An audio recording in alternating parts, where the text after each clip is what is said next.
For over 15 years, Saturdays and Illegal Curve have been synonymous with one another. With insight, analysis, and interviews regarding the Winnipeg Jets, the Manitoba Moose, and all around the NHL, here are Dave Manouk, Ezra Ginsburg, and your host, Drew Mindell. The Illegal Curve Hockey Show, presented by Play Now, the official sports betting partner of the Winnipeg Jets, starts now. Alrighty, ladies and gentlemen, we say good morning, Winnipeg. Good morning, Manitoba. For all those joining us live on our YouTube channel and all of our social media platforms, we say good morning, universe, and welcome to the Illegal Curve Hockey Show. Dave Manouk in the top right, Ezra Ginsburg in the bottom middle. I'm your host, Drew Mindell. This program, and for the next couple of years, we're pleased to announce all of our programming, of course, presented by our friends at Play Now. We thank Play Now for their continued support of the Illegal Curve Hockey Show and all of our Illegal Curve programming. We are now down to two teams left in the race for Lord Stanley's Cup. We know them to be the Vegas Golden Knights and the Carolina Hurricanes, who both of them mercifully ended one of the most boring and anticlimactic conference championship rounds we have ever experienced. Dominant performances by both of those teams that I'm sure we will touch on at some point throughout the course of the next 2 hours. But of course, our focus is on the Winnipeg Jets. That's where we start each and every show. That's where we focus most of our attention, with there being only two teams left. And with us now being 1 month, less than 1 month until the NHL Draft, what happens in the NHL for all of the other 30 teams is that the silly season begins to ramp up. It's almost like the Cup final happens on the days that it happens, and that's important. And then on all the other days, that's when silly things happen. That's when transactions will begin to come to the surface. That's when you'll start to see, hopefully, some more movement in and around the NHL. So it's getting to be, over the next month, probably 5 weeks, it's going to get to be a little bit more fun, a little bit more exciting for all those teams that have been eliminated in the race for the Stanley Cup. Gentlemen, great to see you both on this Saturday morning. You're both looking, I would go as far to say, as resplendent. Appreciate that, Drew. Good to be here. And if I could kind of start on a bit of a sad note, I think you guys would be okay if I dedicated this show to the memory of Claude Lemieux, who obviously passed away, and it's sent shockwaves throughout the league. So I just wanted to mention that. Obviously, you guys know I'm a big Devils fan, so grew up watching Claude Lemieux, like we all did, play for the Canadiens and the Devils and the 4 Stanley Cups with Colorado. So just wanted to, send our thoughts out to Brendan Lemieux and, the whole family, because obviously that was shocking news that came out, and yes. Just really tragic. Yeah, very well said, Ezzy. But yes, it was an absolute, it stunned the hockey world and sent it reeling earlier this week when that news came out. And we send our condolences and our memories to all of his family and friends and loved ones. And David, good to see you. No easy way to transition off that one, but no. So nonetheless, but good to see you on this Saturday morning. Yeah. I'm surviving this Manitoba heat wave, Ezzy and Drew, and it's been quite something to go from winter to extreme summer, but it is what it is. I'm not loving the all the dander in the air right now. Let's just say my allergies.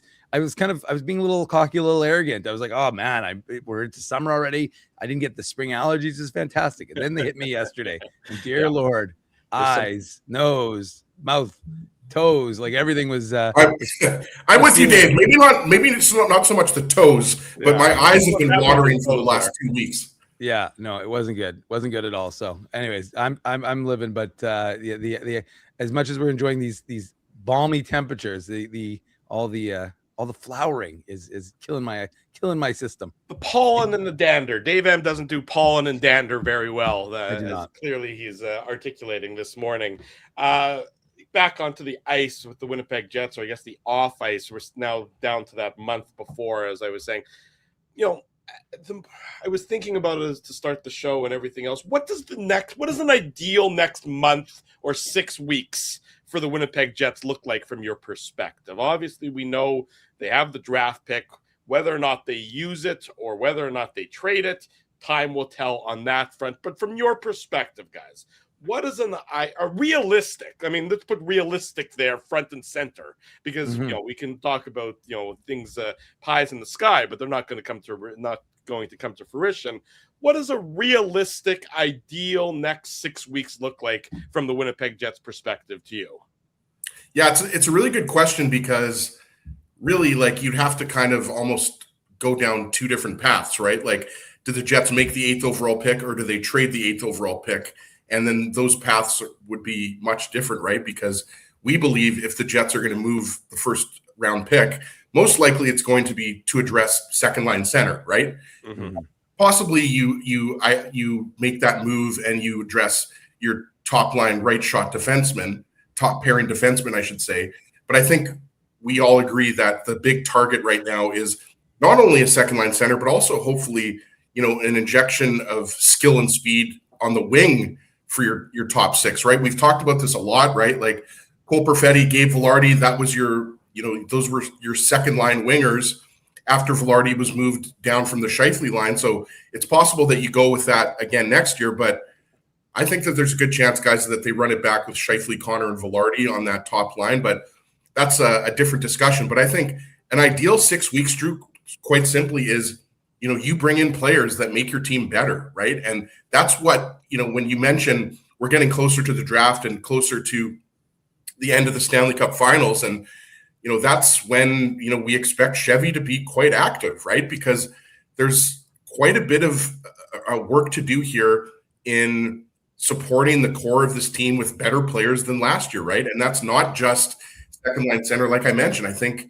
you ideally want to bring in an infusion of offensive talent in your top 6, top 9, and you want to address the right side of your defense, right? Like we've kind of talked about it since Elias Salomonsson broke into the NHL full time, right, Dave? Like he's now arguably your second best right shot defenseman. Some people might argue even your best right shot defenseman, even though he's only 21, 22 years old, right? So I think in an ideal situation, Chevy's active, he makes moves.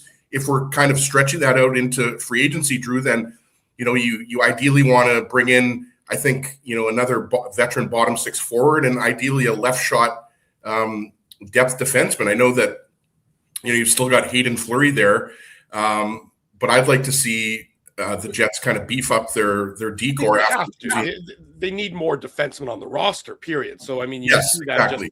And Jacob Bryson is a guy that could be an option. I believe he's an RFA, right? Not a UFA. He's UFA. Oh, is he UFA? Okay, so Jacob Bryson's a UFA. So we're not really sure. I honestly, that's if we don't just stay with that, guys. Bryson to me showed enough that I think he could be a decent kind of number 7 defenseman.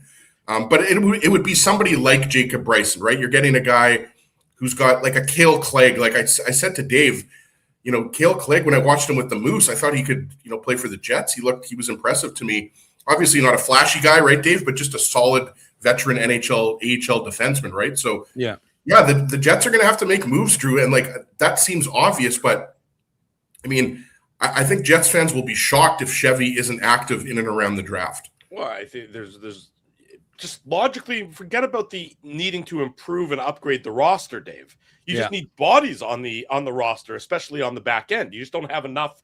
I mean, right now you have 6 defensemen that conceivably could play at the NHL level, including Hayden Fleury and Elias Salomonsson, but he's injured. We know he's not going to be ready likely for the start of the season. You just don't have enough NHL caliber defensemen on your back end. Isaac Phillips could be a guy who yes. No, I'm saying again, I'm not talking about guys top 6. who finished the year at the NHL levels is what I'm looking at. But yes, Isaac Phillips, not to take anything away from him, he's a depth defenseman. He's an 8-9 guy, and you don't know what you have in Garrett Brown and Tyrell Bowers RFA. But in terms of strictly guys who finished the season at the NHL level, you don't have enough defensemen to begin with. So that has to be an area that gets addressed. But same question to you, that how do the Jets everyone talking about winning the offseason, winning the silly season, things of that nature. What does winning for the Winnipeg Jets, apologies to Charlie Sheen, what does winning to the Winnipeg Jets look like for the next month or 6 weeks? Well, further to our conversation that Ezzy and I had with Craig Button last week, and he was fairly passionate in our dialogue when he was going over all the different picks, and I suggest that you go and check that out. It was a good chat on our YouTube channel. which we've isolated, so we can watch just that if you want. If you don't want to watch Ezzy and I for 2 hours, then you can just watch the Craig Button interview. Everybody wants to watch you guys for 2 hours. Exactly. But so when we had Craig on, one of the big things he said was, his position was that the Jets need to trade the 8th overall pick. So I put it to the folks on our Instagram, and it was almost an even split. 45% said make the pick. Yeah. 55% said trade the pick. 1% said more. We need more Ezzy, which got us to 101%. But anyways, the point is that more Ezzy on the ice or more Ezzy on the show? Because if it's on the ice, I'm going to have to disagree with those people. On the show. But anyways, so I mean that's Craig's position, and I mean it's an interesting one, especially as like we've talked about with the number of guys who could become impactful players, but not for a while in this draft, especially in the 8th spot. But Drew, I don't know. I mean, I feel like we say this every year. We said this when the Jet season ended, how important this summer is going to be. And I agree that they have to address the second line center position because you haven't done it, but I don't see that they're going to do it before the draft. So are we talking just what happened? You're talking about the next 4 weeks, or are you talking about like in the summer in total? Because in the summer in total, these guys have to, they absolutely have to address these needs because, I mean, this team, aside from just obviously having NHL caliber players on it, you can't run it back. You can't run back basically the same thing and hope for a different result. I mean, I don't know if you guys saw the Nino Niederreiter quote that, and I don't know if you want to talk about that after, or I was going to bring it up after, but go ahead because it's an interesting one, and it's sort of good on you for finding it because it wasn't front and center, let's say, in the media world. So Drew, I had no idea that Dave spoke Swiss. I think it was even, well, it might have even been in French, Ezzy. I don't even know. I mean, it's La Liberté. Yeah, it was La Liberté. So, I mean, my mom is a retired French teacher. Not that Drew's very good at the accent aigu. I don't know what that is, but thank you. I thought it was an accent grave, but sure, whatever. Doesn't matter. Anyway, so Nino said, and again, via translate, if it were to continue like last year, I don't really see myself continuing to play hockey. So now he's not saying that he's not going to play next year. He's saying if next year is similar to how last year went. Now he seems like he's having a good World Championship. Switzerland is taking on that juggernaut Norway for this in the semifinals tonight, and Canada is taking on Finland. So right now, I believe that game is about to start. If it is it? Canada Finland is I think at 1:30 this afternoon. Yeah. Good on Norway, Dave. First time ever in the semis. Yeah, Norway has really well. It's funny because Norway that was the game that Scheifele had 3 goals and 1 assist in, and everybody's like, yeah, but you had to beat Norway in overtime. Well, Norway clearly a bit of a juggernaut down there. So and they're doing it without Norway's Wayne Gretzky. Exactly. Matt Zuccarello. Matt Zuccarello, yeah. Well, anyway, so look, I mean that's part of the calculus, right? Is what are you going to do if you're not buying out guys like Vlad Nemestikov and Nino Niederreiter? Then you're counting already for. We already gone through it, right? If presuming that Adam Lowry has a great summer, that Cole Perfetti has a great summer, Dylan Sandberg has a great summer, Neil Pionk has a great summer, that's already 4 guys that you're hoping are going to have bounce back seasons because they all had disasters last year for a variety of reasons, mostly tied to the injury, of course. But so you had those 4 guys. Obviously, you had career years from Scheifele and Velarde, and Connor was his usual self. But again, Drew, if you're not figuring out what you're going to do in terms of, and I know I said this, I don't know if it was last week's show or the week before, I said like Isak Rosen, as he is one of those guys that the big unknown is how is he going to, what kind of summer is he going to have? We should have him on the show. We'll find out what he's been up to, and then we'll figure that out. But for me, he's a big question mark. Brad Lambert, like what's Brad Lambert's summer going to look like, and how's he going to factor in to the Jets top 6 potentially next year or middle 6, whatever it's going to look like. But the fact is that I don't know. To me, I don't see the Jets having the parts with the current roster. And I know Murat just did a piece where he kind of looked at what the Jets are going to have and how it's going to be configured. But again, looking at it, doesn't it? I mean, I know the piece you're talking about. Yeah. And looking at it, doesn't it still sort of seem like a bit of a mishmash with not real much cohesiveness or not much of a, like, to me, it's a lot of hope. It's a lot of ifs, and it doesn't scream an identity to me. And I know I've mentioned identity and style of play multiple times since the season ended.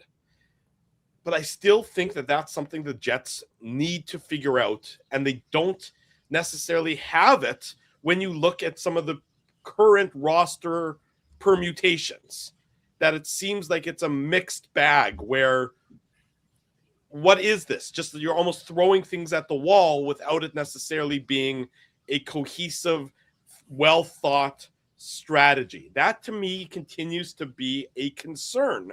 And if you're simply using the pieces you have in-house, by and large, those pieces don't, to me, fit well together. And that's a big issue because you watch that team back from last year, and I know it was a disaster of a season, but there just never seemed to be any cohesiveness. There never seemed to be an agreed upon style of play. There was too much freelancing happening because whatever the approach was supposed to be, they couldn't execute it. I look at the same roster of players and I'm like, I still don't see what you're trying to be. And that's to me a concern. That to me, I think you want to enter training camp being confident in saying, we are going to play X style. We have the players to play X style. Mm-hmm.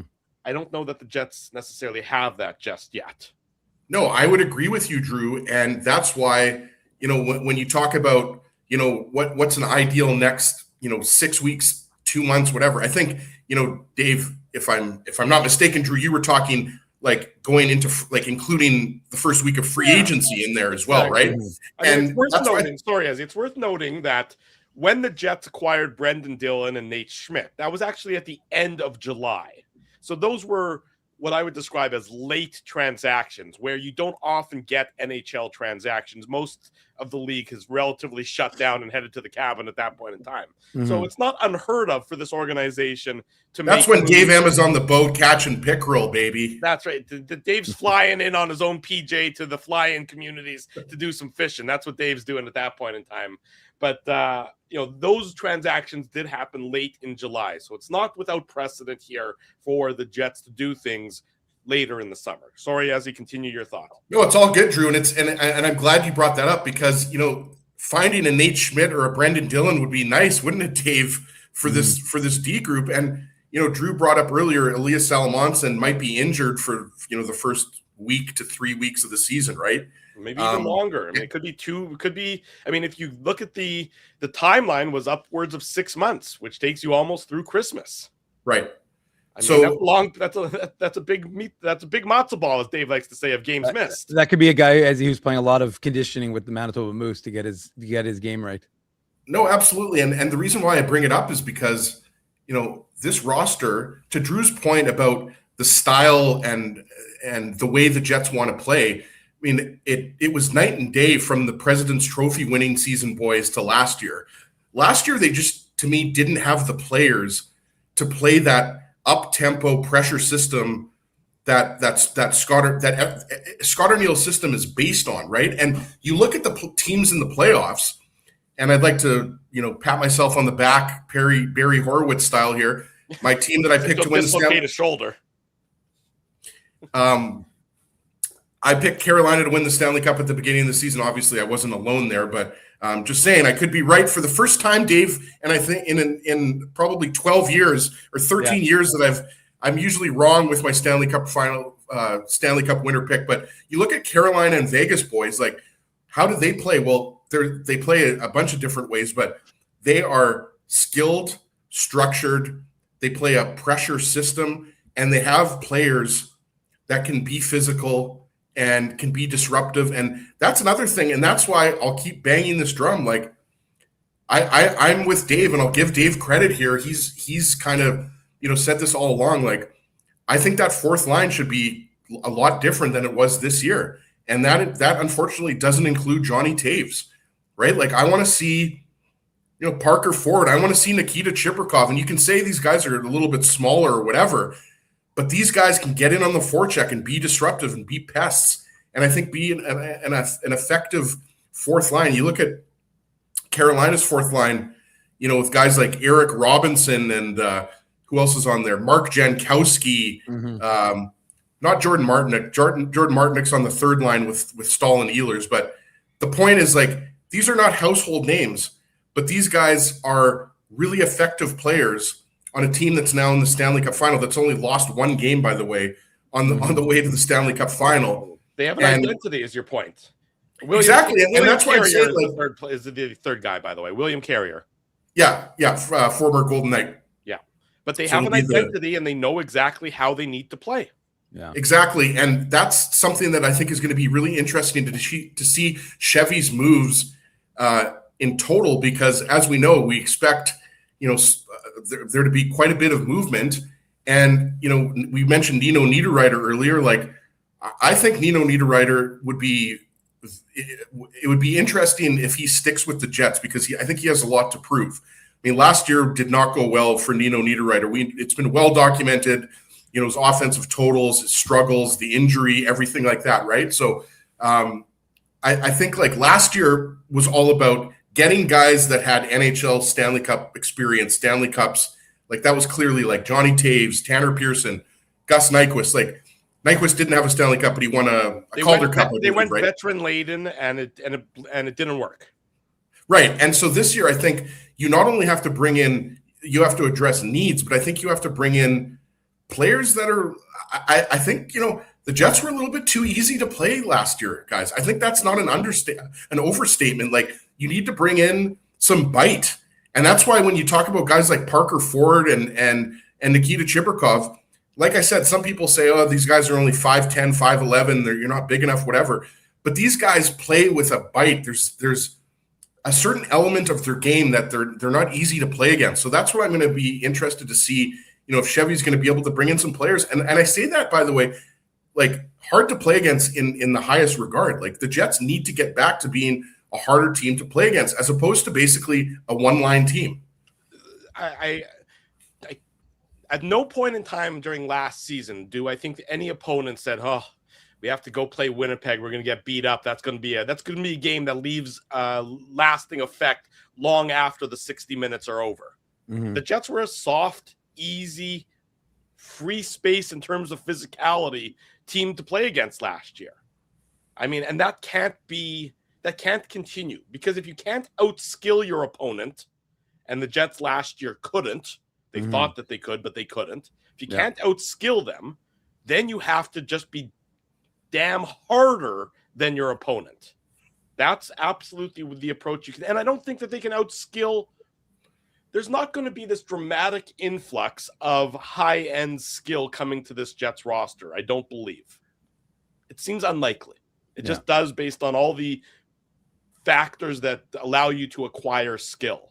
So you need to change your approach, and that goes back to the identity conversation that we've been talking about. You need to be difficult to play against, Dave, and that is, I think, what has to be absolutely hammered into the players from day one. I think that's the attitude that they need to embrace more, and it's hard to play a game that way, because if you're hurting your opponent, you might be hurting yourself a little bit as well, physically.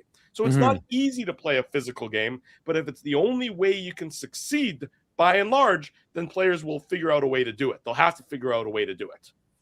Yeah, I mean, look, you can get an injection of speed with this lineup now, right? I mean, like Roseanne and Lambert and Jilkin, Ezzy, are a lot faster than Tanner Pearson, Gus Nyquist, and Johnny Taves. So, I mean, those three players, replacing the other three is going to give you a hell of a lot more speed if you want to play with speed.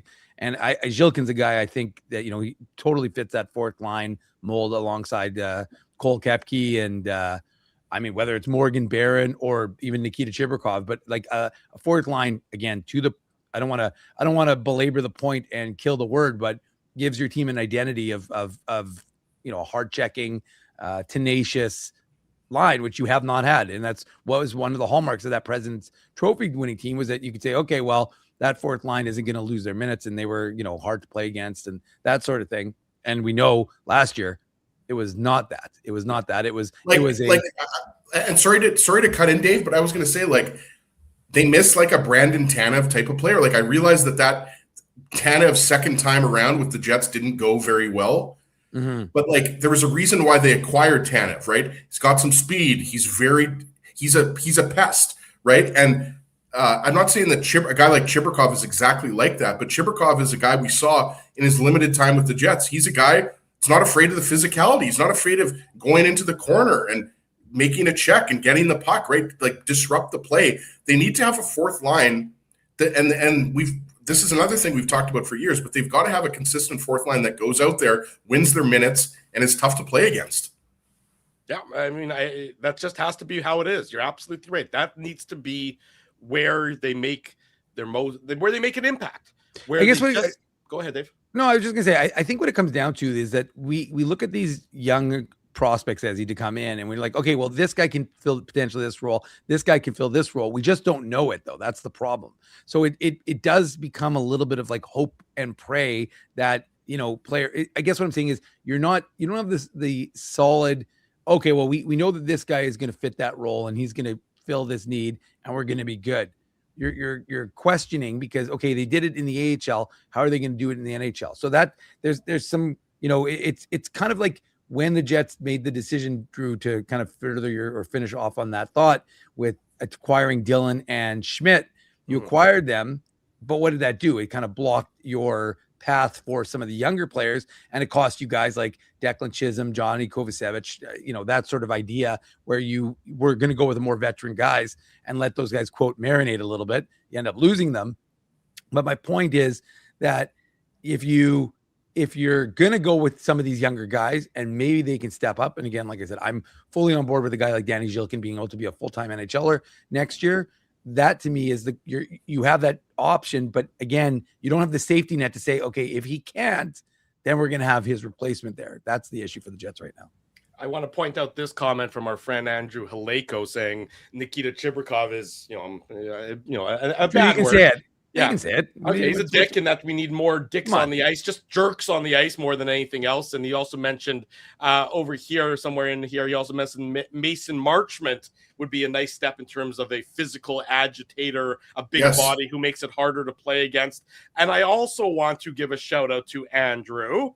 Not anything to do with hockey, but according to what I was sent on Instagram, not by Andrew, but by somebody else who listens to the show, Andrew is been awarded the American Thoracic Society's Distinguished Achievement Award. So it is it's a shout out Saturday here on the Illegal Curve Hockey Show. Dr. Haleko is receiving one of the most prestigious honors in respiratory medicine, recognizing individuals who have made extraordinary contributions to the prevention, diagnosis, and treatment of lung disease through leadership in research, education, or clinical care. Now, I don't know what most of those words mean, but congratulations nonetheless out to Dr. Haleko on receiving that Distinguished Achievement Award from the American Thoracic Society. So I wanted to get that in.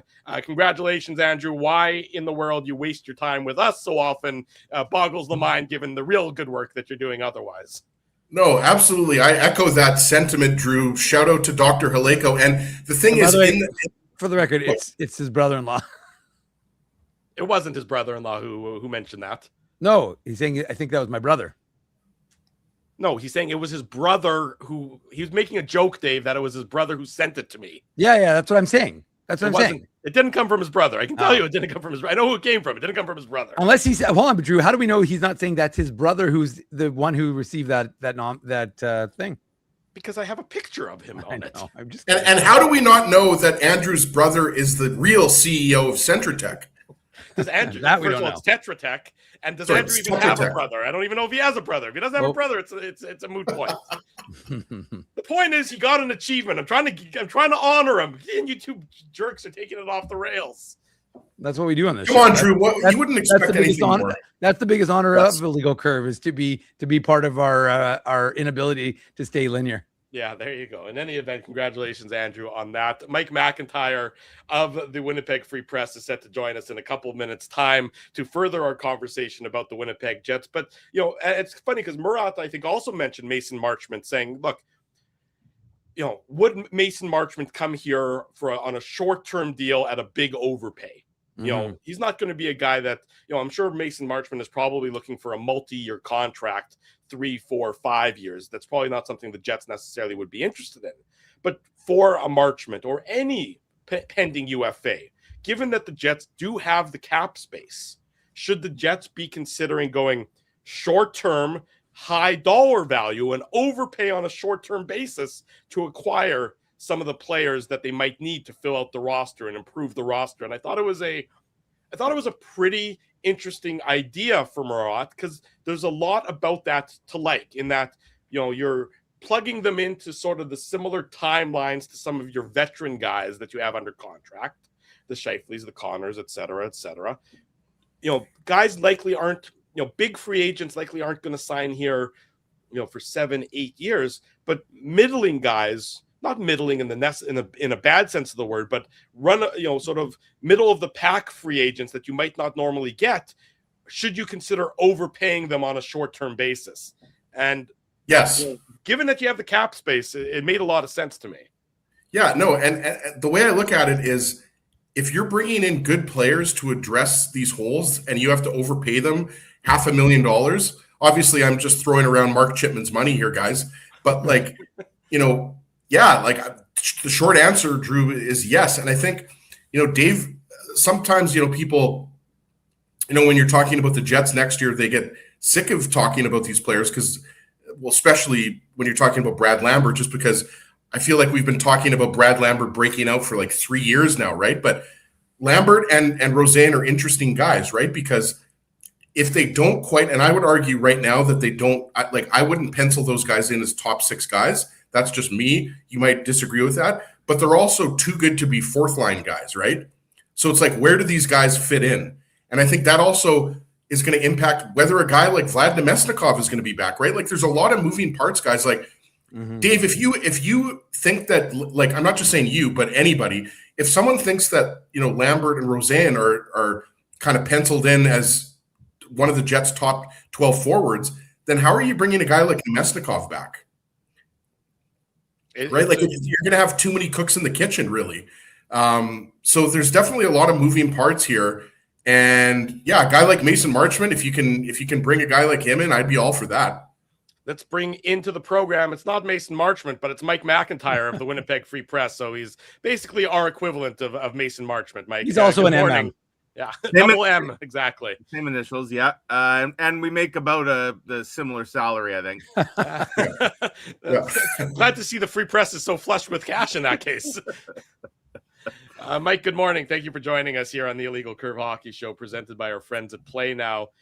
You know, a lot of the first sort of 30, 35 minutes when we haven't been goofing off, which is what we do most of the time, has been about sort of the identity for the Winnipeg Jets next year. And we're all three of us were of the opinion that the Jets last year were an easy team to play against. And not to say that you need to abandon skill to become necessarily a more truculent team, to use that old chestnut, but that this team needs more of an identity than it had last year. From your perspective, you know, that identity question, how significant is that one this offseason?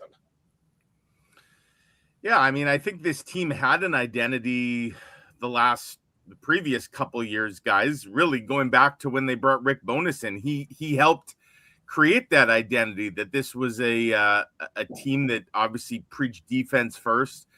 And that won them a lot of hockey games, brought them a lot of success. That identity as a team that, you know, would do what it takes to win games, make the small sacrifices. Maybe it meant, you know, in some guys' case, you take a back seat on the offensive side of the game to protect your own end of the rink. Well, the Jets got away from all of that last year. And I think a big part of it was personnel. Let's face it. They didn't have the horses to run the race that maybe they thought they wanted, that they could run. Is that what this team is going to get back to doing? I mean, when you have a Connor Hellebuck, assuming you have a Connor Hellebuck still as your goaltender, it makes a lot of sense why defense and, you know, defensive structure, discipline would all become part of your DNA. You know, I think, I don't have the numbers in front of me, guys, but the Jets gave up something like 60 more goals, I think, last year than the previous year, when they won their second straight Jennings. And again, they did not have the offensive firepower to make up for that. So I'm sure, given that we expect it's the same coaches back, that will be preached, that they want to get back to that identity. And because, let's face it, that's what wins hockey games. Look at the Carolina Hurricanes last night, the way they absolutely, not just last night, the whole series really, the way they completely neutralized Montreal. And sure, they scored a bunch of goals as well, but the defensive identity, and same with the Vegas Golden Knights, I mean, in neutralizing Colorado. So I have to think that what's happened in these playoffs has probably only reinforced that idea. Now the question becomes, can you get the players that can play that way? Because I think it was evident the Jets did not have the right players last year to play the type of game, to play to their so-called identity. And as a result, they were suffering an identity crisis, really. They didn't know what they were from one game to the next last year. Well, Mike, I'm also suffering from an identity crisis, so I think I'll jump in here with a question for you here. There's obviously a lot of discussion about the upcoming draft, the Jets holding the 8th overall pick, and whether they might move that pick. And what I want to ask you is, do you see a situation where the Jets move that 8th overall pick for a defenseman as opposed to a forward? Well, first, let me start off. Didn't you guys find it a little interesting yesterday that the Jets themselves on their social media, and they promote their own stories that they write, that Jamie Thomas writes. So that wasn't surprising. What was surprising, though, is his story, his latest story about the draft included some comments from, I know, good friend of the Illegal Curve program, Craig Button, who, and they actually highlighted the quote in the sort of selling of the story that what this team needs is not available in the draft, kind of speaking to deeper issues.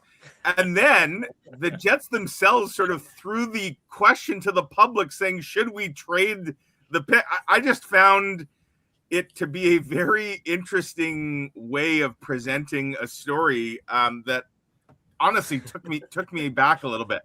That draft party is going to be a real dull affair if they don't have an 8th overall pick, though. Yeah, no kidding.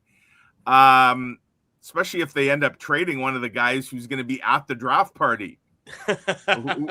which players do they have there? Is it Barlow? Barlow, Jagger, and who's the other one? It's Barlow and Jagger for sure. There's one more player that's going to be there. I can't remember.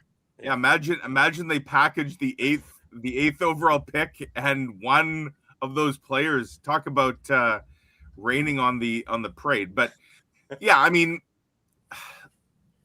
I still think the Jets' biggest need is up front. I really do. And yet, when you look at projected draft boards and mock drafts and whatnot, the chances of one of those elite forwards still being available is looking not so great. And then you think, well, if the Jets are really picking at 8, they want to take the best player available, that very likely could be a defenseman. Which is fine. You're going to get a great prospect, no question about it. And you have some really good young prospects, obviously Salamanson and Boumedienne and Alphonse Frey, a guy that it was Boumedienne who's going to be the third player. Oh, okay. He'll be the third one there. Yeah. Gotcha. So, I still think you do take the best player if you're going to pick, but I am intrigued by the possibility, I guess, of moving up or moving down and what that could potentially involve. And, you hear reports that teams, especially San Jose and Chicago, right, who are at the 2 and 4 spots. And you look at what the Jets could really use. And you think, like, geez, if they could find a way to get into that spot, that could really help them in a big way. But what would it take? What would they have to give up on top of obviously their 8th overall pick? Like, how much of what is a sweetener to move up 4 spots if it's Chicago, or 6 spots if it's San Jose? how big a price are they willing to pay? The Jets have traditionally been a very low risk averse team, if you will. And we're probably kidding ourselves if we think that, you ask the identity question. We kind of know what the off ice identity of this team is, and that really has not changed, right? The trades they've made have typically been where they're boxed into a corner and they've had to move guys.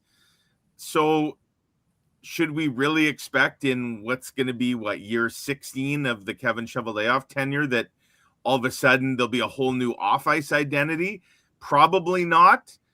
Should they be looking, though, to be a lot more aggressive and maybe, dare I say, riskier than they have been?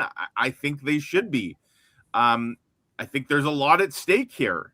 All the goodwill from a year ago, a lot of that got washed down the drain last year. They're still trying to find ways to recoup, a season ticket base that got eroded. And I just don't think this group, and not to mention the Connor Hellebuck comments and the aging core, and there's a lot of pressures, internal, external, that should result in some risks being taken. I guess I'm just not holding my breath that we're going to see it, but I'd love to see it. I think we need to see it. But Mike, further to that idea, is it not time for Kevin Cheveldayoff? I mean, we talked about it as soon as the season ended. We said, we've said this a number of times, but this is probably the most important summer of his tenure. Yeah. But from his perspective, he's tried, at least this is my position, I feel like he's tried to straddle the line of we're a contender, but we also have to be draft and develop. Yeah. At a certain point, you have to either go all in on one or the other, because this strategy is not working, right? I mean, you have, obviously they had the bubble year where they had success against the Oilers, but this is a team that hasn't been to the Western Conference Finals, only been one time, and it hasn't been since 17-18. So you've given this core lots of chances. You've given this core lots of opportunity by trading away, first round picks and second round picks to try and offset them, to augment them. It hasn't brought you success. So, they say the definition of insanity is trying the same thing over and over again and expecting a different result. But from Kevin Cheveldayoff and the coaching staff and the organization's perspective, is it not time to just go one way or the other and stop trying to straddle the fence? Pick a lane, if you will. Yeah. And I mean, if Kevin Cheveldayoff wants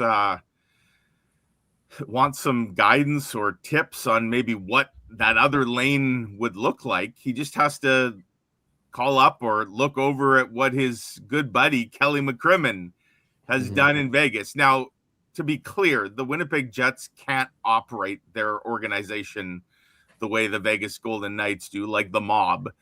Vegas can quickly cover for, I guess, holes that they dig themselves, when it comes to draft picks, trading all of them, all their first rounders, because they're a free agent mecca.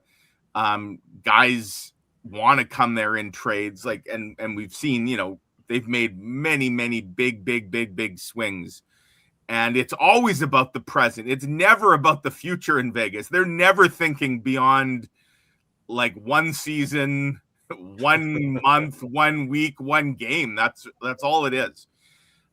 The Jets can't, that would probably be borderline reckless or negligent to operate the Jets that way.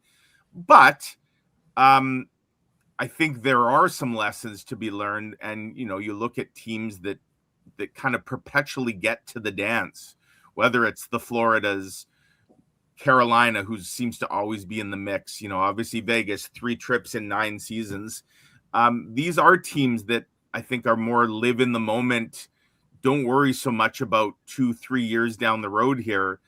And try and reward when you have good cores and good players, try to surround them and reward them with all the tools and know it's not always going to work. And you're going to have times where you fail, but I guess you step up to the plate and take enough swings. Eventually you're going to connect and hit a home run. And, is that better than really not taking any swing at all? And, basically standing at the plate and hoping you get walked, to sort of use a baseball analogy. And so, I mean, I think going back to your original point about the big summer, like this is the summer to take some swings.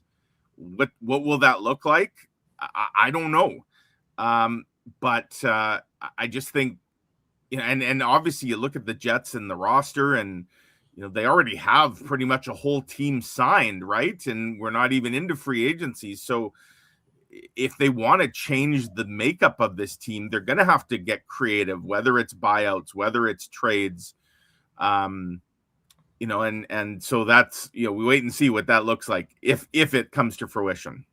Mike McIntyre of the Winnipeg Free Press is our guest on this Saturday morning edition of the Illegal Curve Hockey Show. Mike, Carolina obviously won last night to go to the Stanley Cup final. 12-1 they are in these playoffs, which is one of the most incredible runs that we've seen.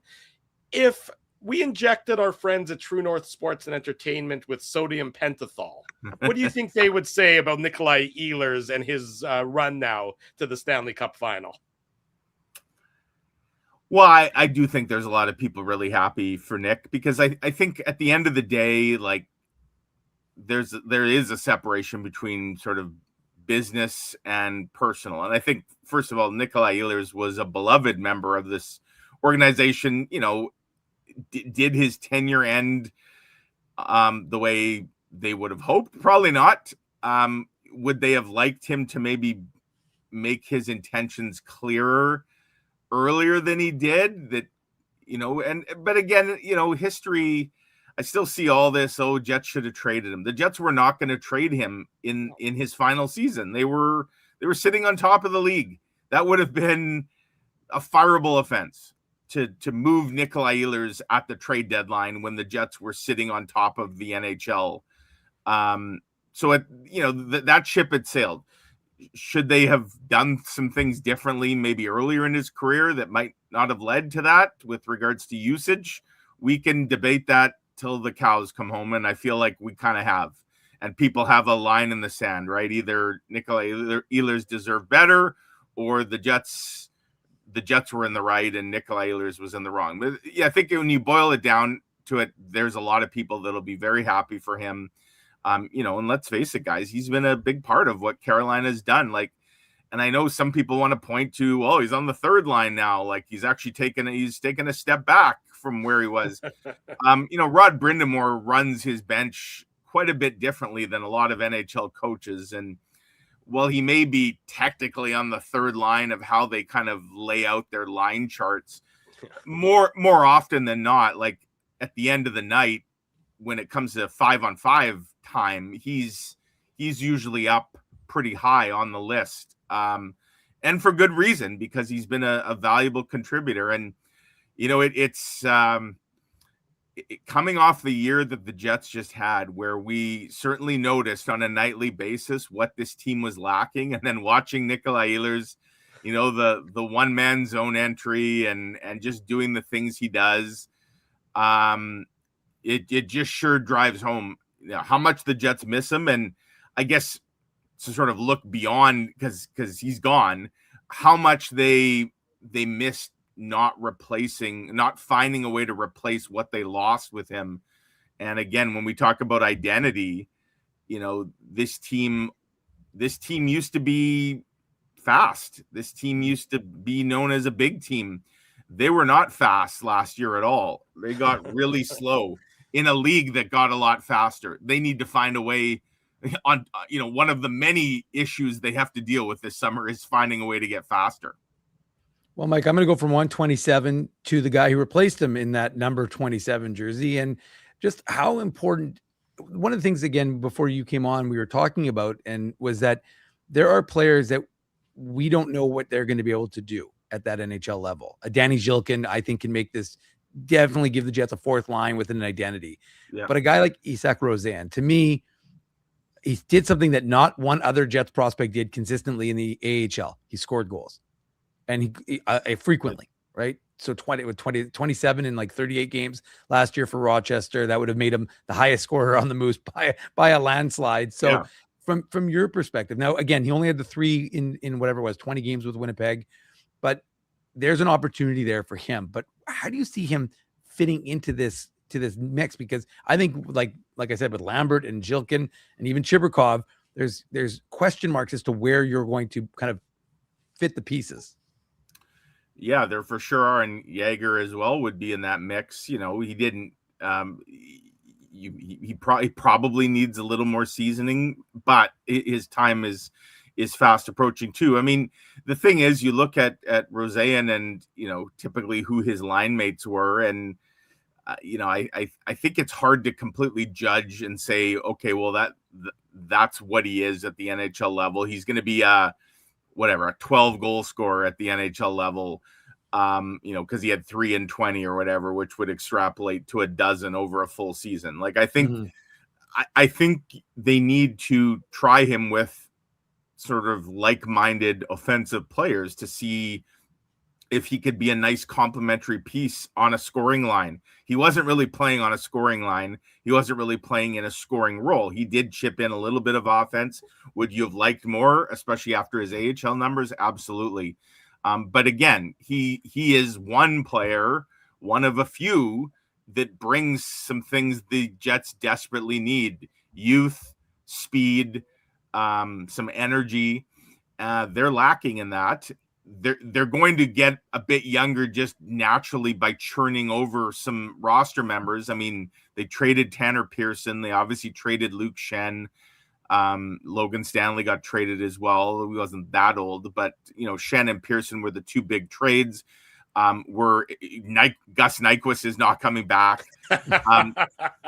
I still unless it's to play ping pong, Mike. Yeah. I still fully expect that at some point we're going to hear a Jonathan Toews retirement announcement. Do they buy out Nino Niederreiter? I think that's something that absolutely has to be on the table. If not, that's not good business. Nino over Vlad, Mike? Yeah, for sure. I mean, I just think Vlad Nemeskov is still versatile enough, whether it's as a fourth line winger, fourth line center, whatever. I mean, I think so. To Dave's point about, you know, Zhilkin, like, I think if you had a fourth line and let's say it's Zhilkin, Nemestikov, Kepke, like, I think you can carve out a bit of an identity with a line like that potentially. So yeah, I mean, I wouldn't completely be against the idea of both guys. I just don't think the Jets are buying out two players. And to me, Niederreiter's the guy more than anything that could use a change of scenery from here. You know, I don't think his time with the Jets ended all that well. You know, there's probably some friction there. So, yeah, I mean, I just think, Roseanne, going back to your original question, Dave, that there's enough there to be intrigued by, and I want to see more. You know, one of the interesting things that no doubt we'll talk about as we get closer to the start of next season, there's a lot less runway in the preseason now. There's only going to be 4 games.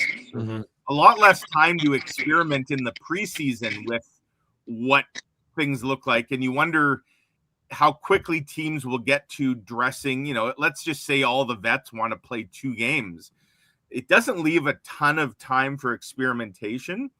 And, you know, we'll obviously see what happens on July 1 around here, but it makes it, I guess, a little more difficult to maybe try some things without having to do that in the regular season because of the expanded regular season. So, you know, one thing we know about the Jets, at least in the past under Scott Arniel, they can talk all they want about training camp being an open competition. The lineup the last 2 years has essentially been written in like chiseled in stone, right? Other than injuries, which caused some audibles. I have not seen much training camp competition with tangible rewards, I guess, for players. I'd like to see that this year. And even if it means some tough decisions have to be made.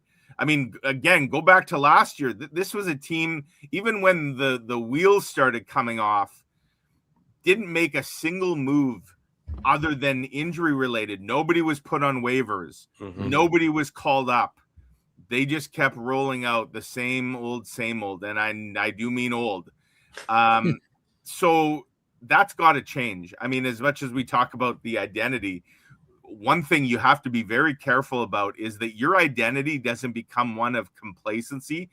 the Jets, Rick Bowness, they fought hard to kind of fix the identity, the culture, if you will, that this isn't a country club.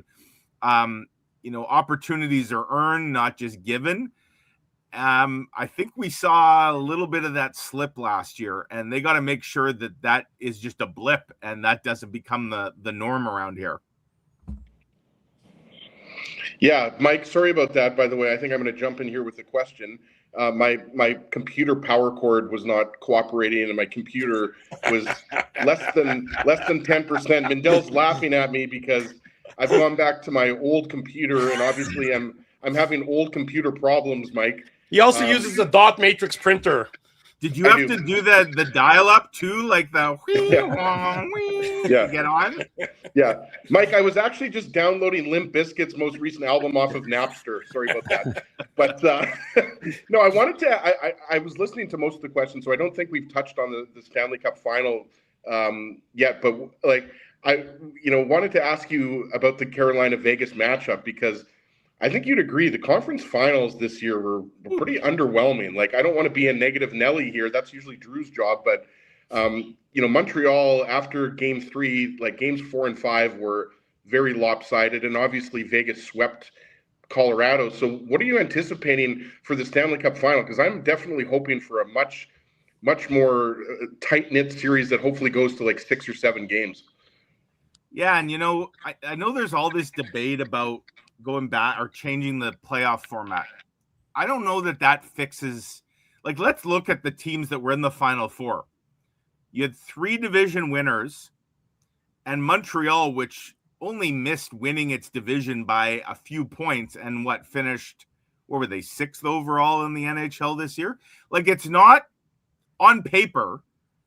You can make the argument that the 4 teams that were left were all absolutely deserving to be there based on the regular season. The problem with is that you had a team like Carolina, which had played 8 games, and Montreal, which had played 14.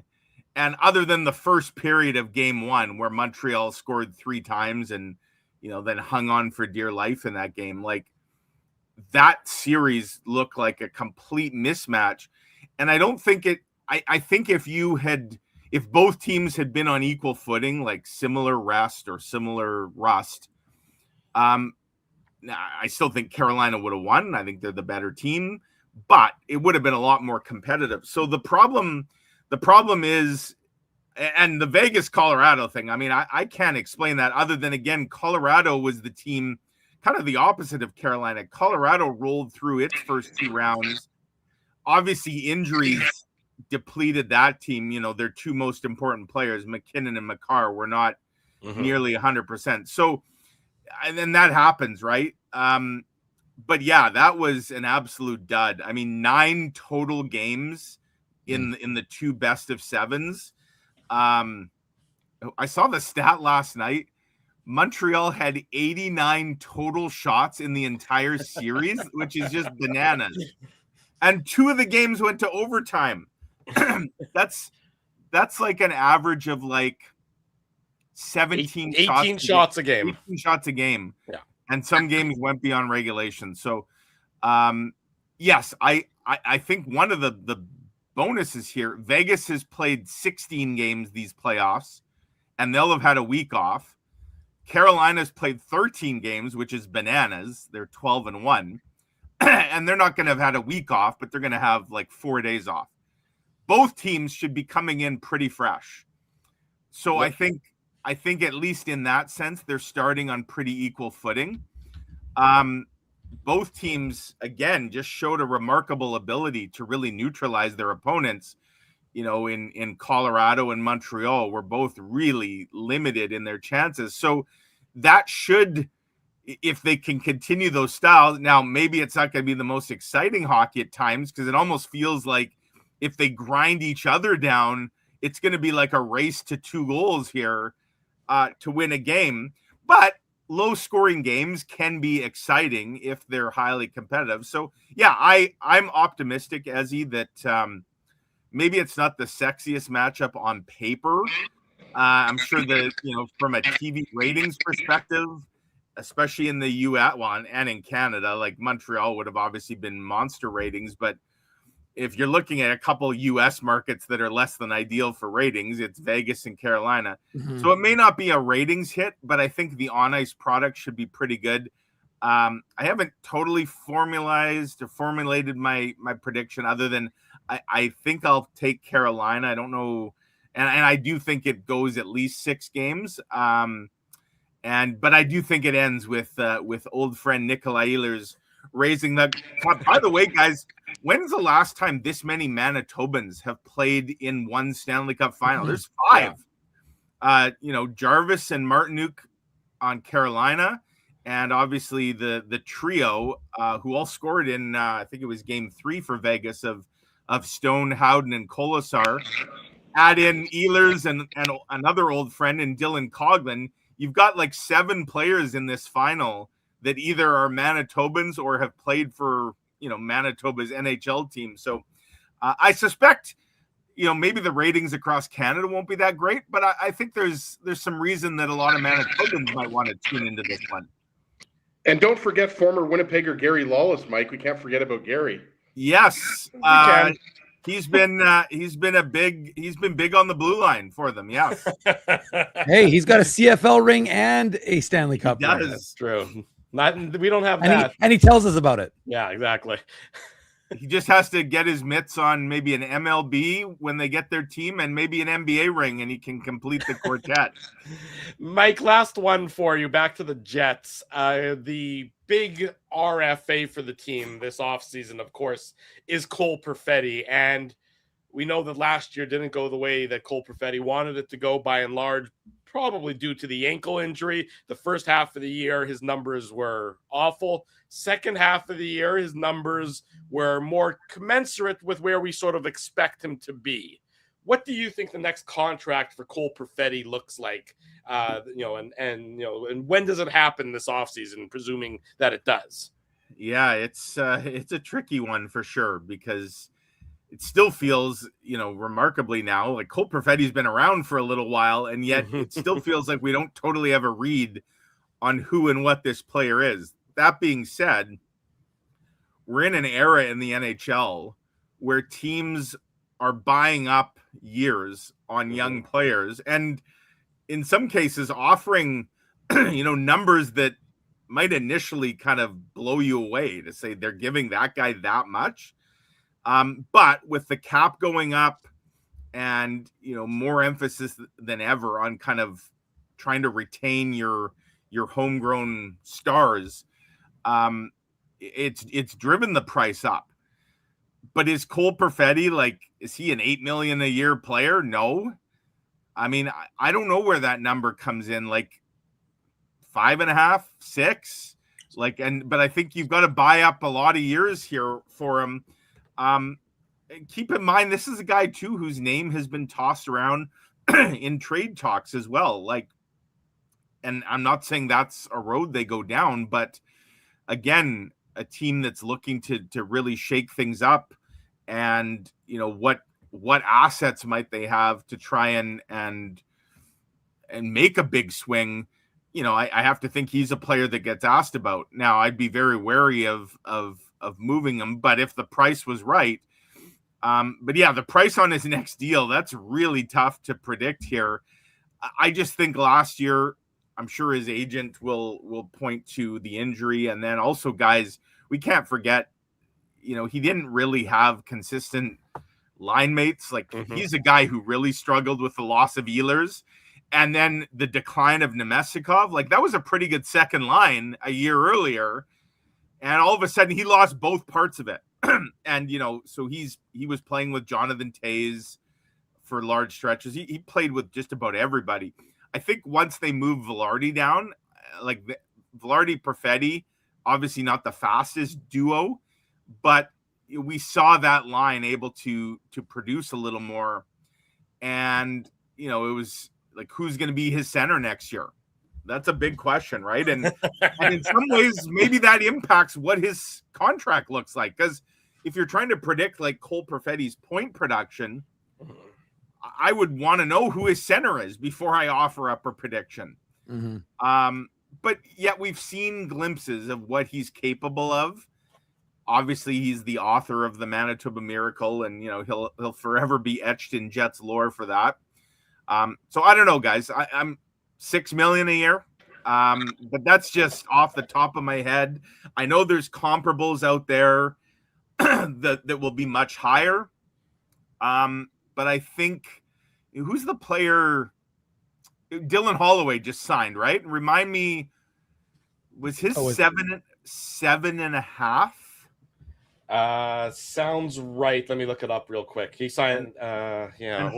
Holloway's from the same draft as Perfetti, I believe. Like, they're the same age. 7.75 is what he signed for. 5 years, 7.75. So there is the absolute ceiling, right? Like, and Cole Perfetti is not Dylan Holloway at this point in his career. Holloway is a more well-rounded player. Holloway ended up with 51 points last year in 59 games. Yeah. And Perfetti, if he had played all 82 based on the pace that he had for the back half of the year, he would have been around 50 points a game. So, whereas Holloway would have been closer to 70 if he played the full season. Correct. Exactly. So, I mean, it seems like the Velarde contract, at $7.5 million you can't go. It seems hard to believe that Perfetti could demand more than what Velarde signed for. Now, the 5-year term is interesting to me. Like, did they go that route versus, say, like 7? 5 takes him exactly even with Velarde's expiry, with Morrissey's expiry, with Lowry's expiry, with Scheifele's expiry. The only one who would be signed longer is Kyle Connor, as he's signed, I think, into 2034 at this point. Now, I think if you take if you're taking 5 years as opposed to 7, your price is probably a little lower than what you get over a longer term deal where you stretch the money out. So, yeah, I don't know. Put me down for 5 at 6.5. And I like it. That's where we'll set the bar, and folks can take the over or the under. I might actually take the under on that, not by much, but it'll be a very interesting negotiation, I suspect. Do you expect it to be contentious? Yeah, I do. I just think, I mean, there's kind of a history. They've taken him to arbitration, and I don't think it'll be easy. No, I don't. And the last thing the Jets need is for this to drag into the fall, right? Like, Cole Perfetti wasn't ready to play at the beginning of last season. Jets need to have Cole Perfetti ready to go. They can't afford like a labor dispute with this player. This team doesn't have the depth to do that. So one way or another, they got to figure it out. I don't expect it's going to be easy, though. Mike McIntyre from the Winnipeg Free Press, always one of our favorites. Mike, thanks for joining us. We'll catch up again real soon. Have a great rest of your Saturday summer scorching hot weekend. Sounds good, guys. Take care. Take care, Mike. Thanks so much for joining us. There he goes, our friend Mike McIntyre this morning here on the Illegal Curve Hockey Show. We'll take our first commercial break. We'll come back with more Jets talk after we pay some bills. Drew Mindell, Dave Minuk, Ezra Ginsburg. It's the Illegal Curve Hockey Show. Smash the like button, as Dave M is saying. We'll be right back with more Jets talk. I want to thank you for not betting with Play Now and choosing our illegal gambling site instead. Because we couldn't afford things like this without your money. So much of your money. Now you might have questions like, do our profits benefit your community? No. Or bet with Play Now, Manitoba's local legal and secure gambling site. Dining, entertainment, parking, and convenience, all in one spot. City Place is located in the heart of downtown Winnipeg, attached to the Canada Life Center. Whether you're working, living, or out for a night in the downtown, make City Place your go-to destination before or after the fun finds you. Lunchtime, game time, anytime, visit City Place at 333 St. Mary Avenue, next to Canada Life Center. Boys, I've made an important life decision, and I need your support. Oh, boy. I've decided to get a grill. You mean A barbecue grill for cooking? Like, that's not an important life decision, Ezzy. No. A grill for my teeth. A grill for your teeth? Do I even want to know why you're doing this? It's simple, really. Every time I go to Holt Dental, I get treated so very well by Dr. John and his team that I need to keep finding additional reasons to go back. I rely on Holt Dental for all of my dental needs, and they do it all, from regular cleanings to cosmetic dentistry. Plus, they have free parking at their front door, and you know how much I love my convenient parking. For all your dental needs, Illegal Curve recommends Holt Dental, conveniently located on Taylor Avenue near Grant Park Mall. For more information, visit them online at holtdental.ca. For over 40 years, Rumors Restaurant and Comedy Club has been Winnipeg's home for stand-up comedy. Renowned in the comedy world as a must-play venue, Rumors has recently been named Canada's top comedy club and a top 5 comedy club in North America. From birthday parties to date nights to fundraisers, wedding socials, and everything in between, Rumors is your destination for the best live entertainment Winnipeg has to offer. For information on upcoming shows, Rumors' incredible promotions, and to purchase show tickets, visit rumorscomedyclub.com. Hey Winnipeg, Joe Carter here.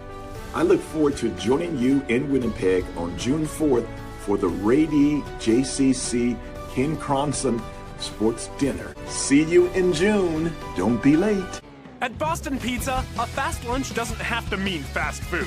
Now you can get a $15 lunch served in just 20 minutes, including your choice of a main, side, and drink. That's right, lunch for $15 at your local Boston Pizza.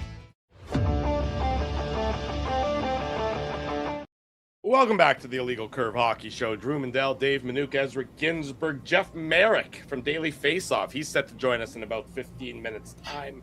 Big thanks to our buddy Mike McIntyre for jumping on with us for some great Jets talk. Our programming, of course, brought to you by our friends at Play Now. Bet with Play Now, the official betting partner of the Winnipeg Jets. Sign up and get up to $250 in bonus bets. Conditions apply, 18 plus. Enjoy responsibly. Let me ask you guys about that Cole Perfetti contract where we were just talking about it briefly with Mike. I'm sure we've talked about it. I'm sure you guys have talked about it on the episodes that I've missed as well. Do you expect it to be contentious? That would be the question I would have for you more than anything else, Dave. Do you expect it to be a contentious negotiation between the Jets and Cole Perfetti, or do you think that there's common ground and Cole Perfetti wants to be here on a long-term basis and that the Jets want Cole Perfetti to be here on a long-term basis?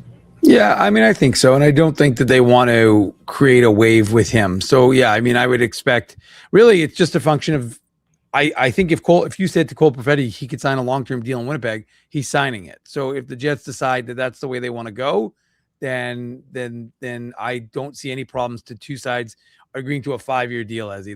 That would be anywhere from 3 to 5 years, but most likely I would suspect on a 5-year deal. But if the Jets still have question marks with respect to what Perfetti is capable of doing, then yeah, I mean, we could see a 1-year deal, which is obviously not what the player wants. The player wants security and knowing that they have that sort of locked up for the next, half a decade.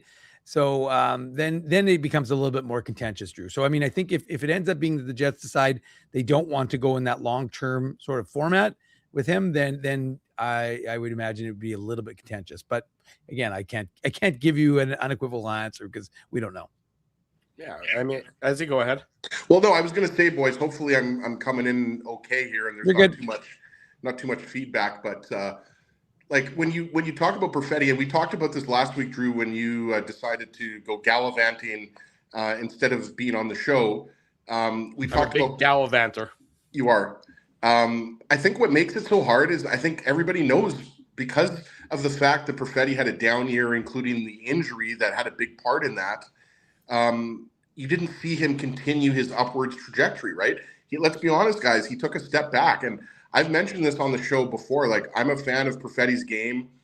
I think his future is very bright. I said last week, Drew, like, I still think he's got like 60 to 70 point upside, maybe even higher. Like, let's not forget the numbers he put up for Saginaw in the OHL, right? Well over 100 points for Saginaw. That's why he was the 10th overall pick. So I'm not saying that he's going to be a 100-point player in the NHL. All I'm saying is I think his ceiling is higher than 50 points, and I think he can go quite a bit higher than that. But Dylan Holloway is an interesting one because Holloway, of course, is playing for Team Canada at the World Hockey Championship, and he's playing really well. But Holloway has continued that upwards trajectory. So, Drew mentions the contract of Holloway.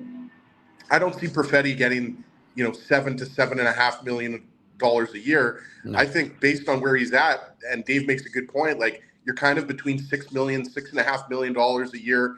And what makes a lot of sense is, and Drew, you mentioned this, sign him to 5 years, and then his contracts expire at the same time as some of your other core players, right? We talked about it. Adam Lowry, I believe Mark Shifley, Morrissey.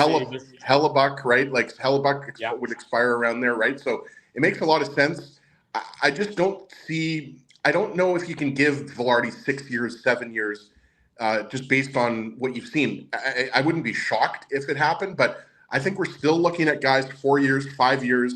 But it's not going to be as easy to come to those numbers, right? Like that's why player agents get paid the big bucks. That's why GMs get paid the big bucks to negotiate this type of contract. But I just don't see it, Drew, going down the 1 year like arbitration route. I just don't see that. If it's a 1 year contract, then he's not going to be a member of the organization after that 1 year. Exactly, because that's what happened with Andrew Kopp and Jacob Trouba, right? Yeah. I just don't see that happening. Mm-hmm. No, I can't foresee any circumstance. In fact, if that's where it somehow ends up, then the Jets have, I would argue, have misplayed their hand, because at that point in time, everybody in the league knows that this guy is likely going to be traded. He's likely not going to be a member of your team long term. It's going to impact any sort of trade return that you get for him, because he's a diminished asset.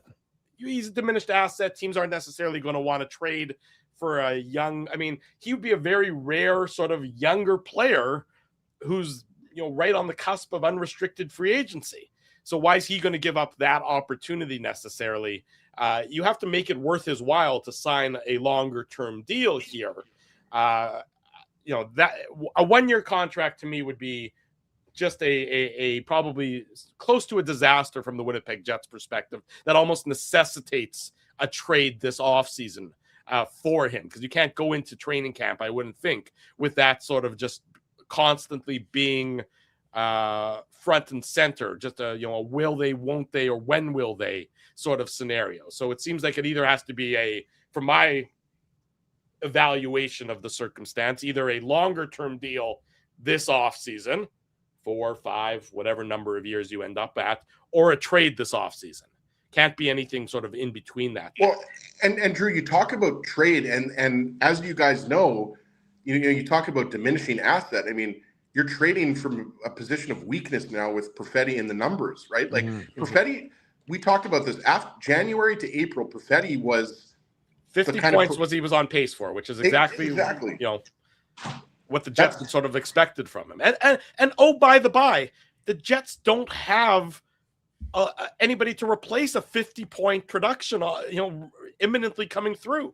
Well, and that's why I think the likelihood of him being traded is not very high for those reasons, right? His age, the fact that he's not coming off of a very good offensive year, the injury, like it just doesn't seem, Dave, like this is like, it's not like you're striking while the iron is hot here and you're trading Perfetti when his value is the highest, right? So again, I could be wrong. We could be wrong. Chevy might trade Perfetti. I just personally don't see it. I think he's a guy, like Dave said, like that the Jets still see him as being a very, very good player for many years to come. And I think the best is yet to come for Perfetti. Like, let's not forget, guys, he's 22 years old, 23 years old. He's 24 now.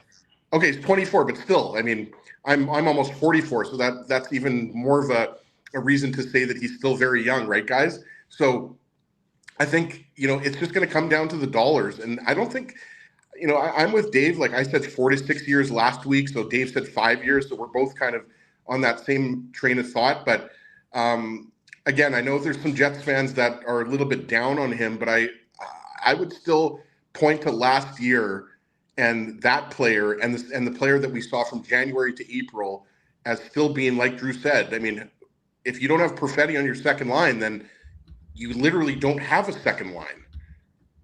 Yeah. Right. So Yeah. Well, I mean, then again, and I think you saw enough chemistry and potential with him and Velarde. Yes.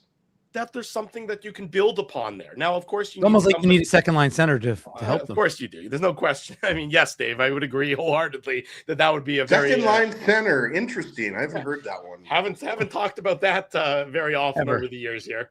But there's enough there that at least it's interesting that you say, look, Perfetti's 24, Velarde's 26.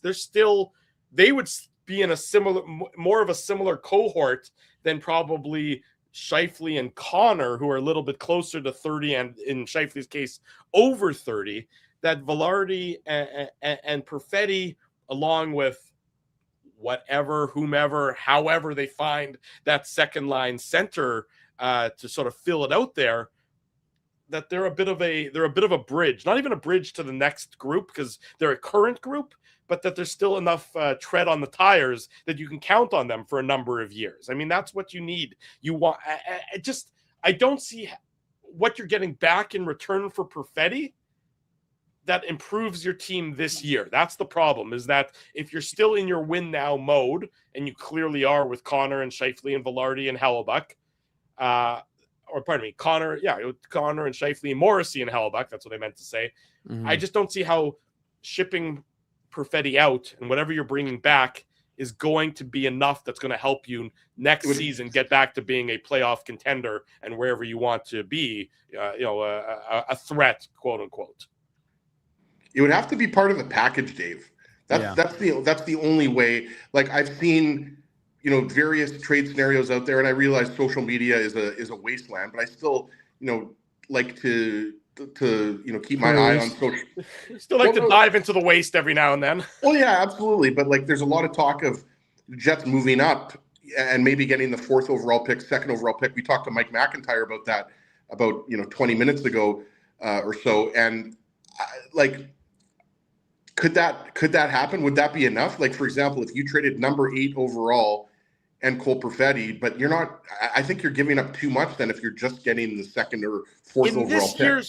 In this year's draft, where there's not a sort of clear-cut superstar or this to me is the year that you don't trade up. Mm-hmm. Exactly.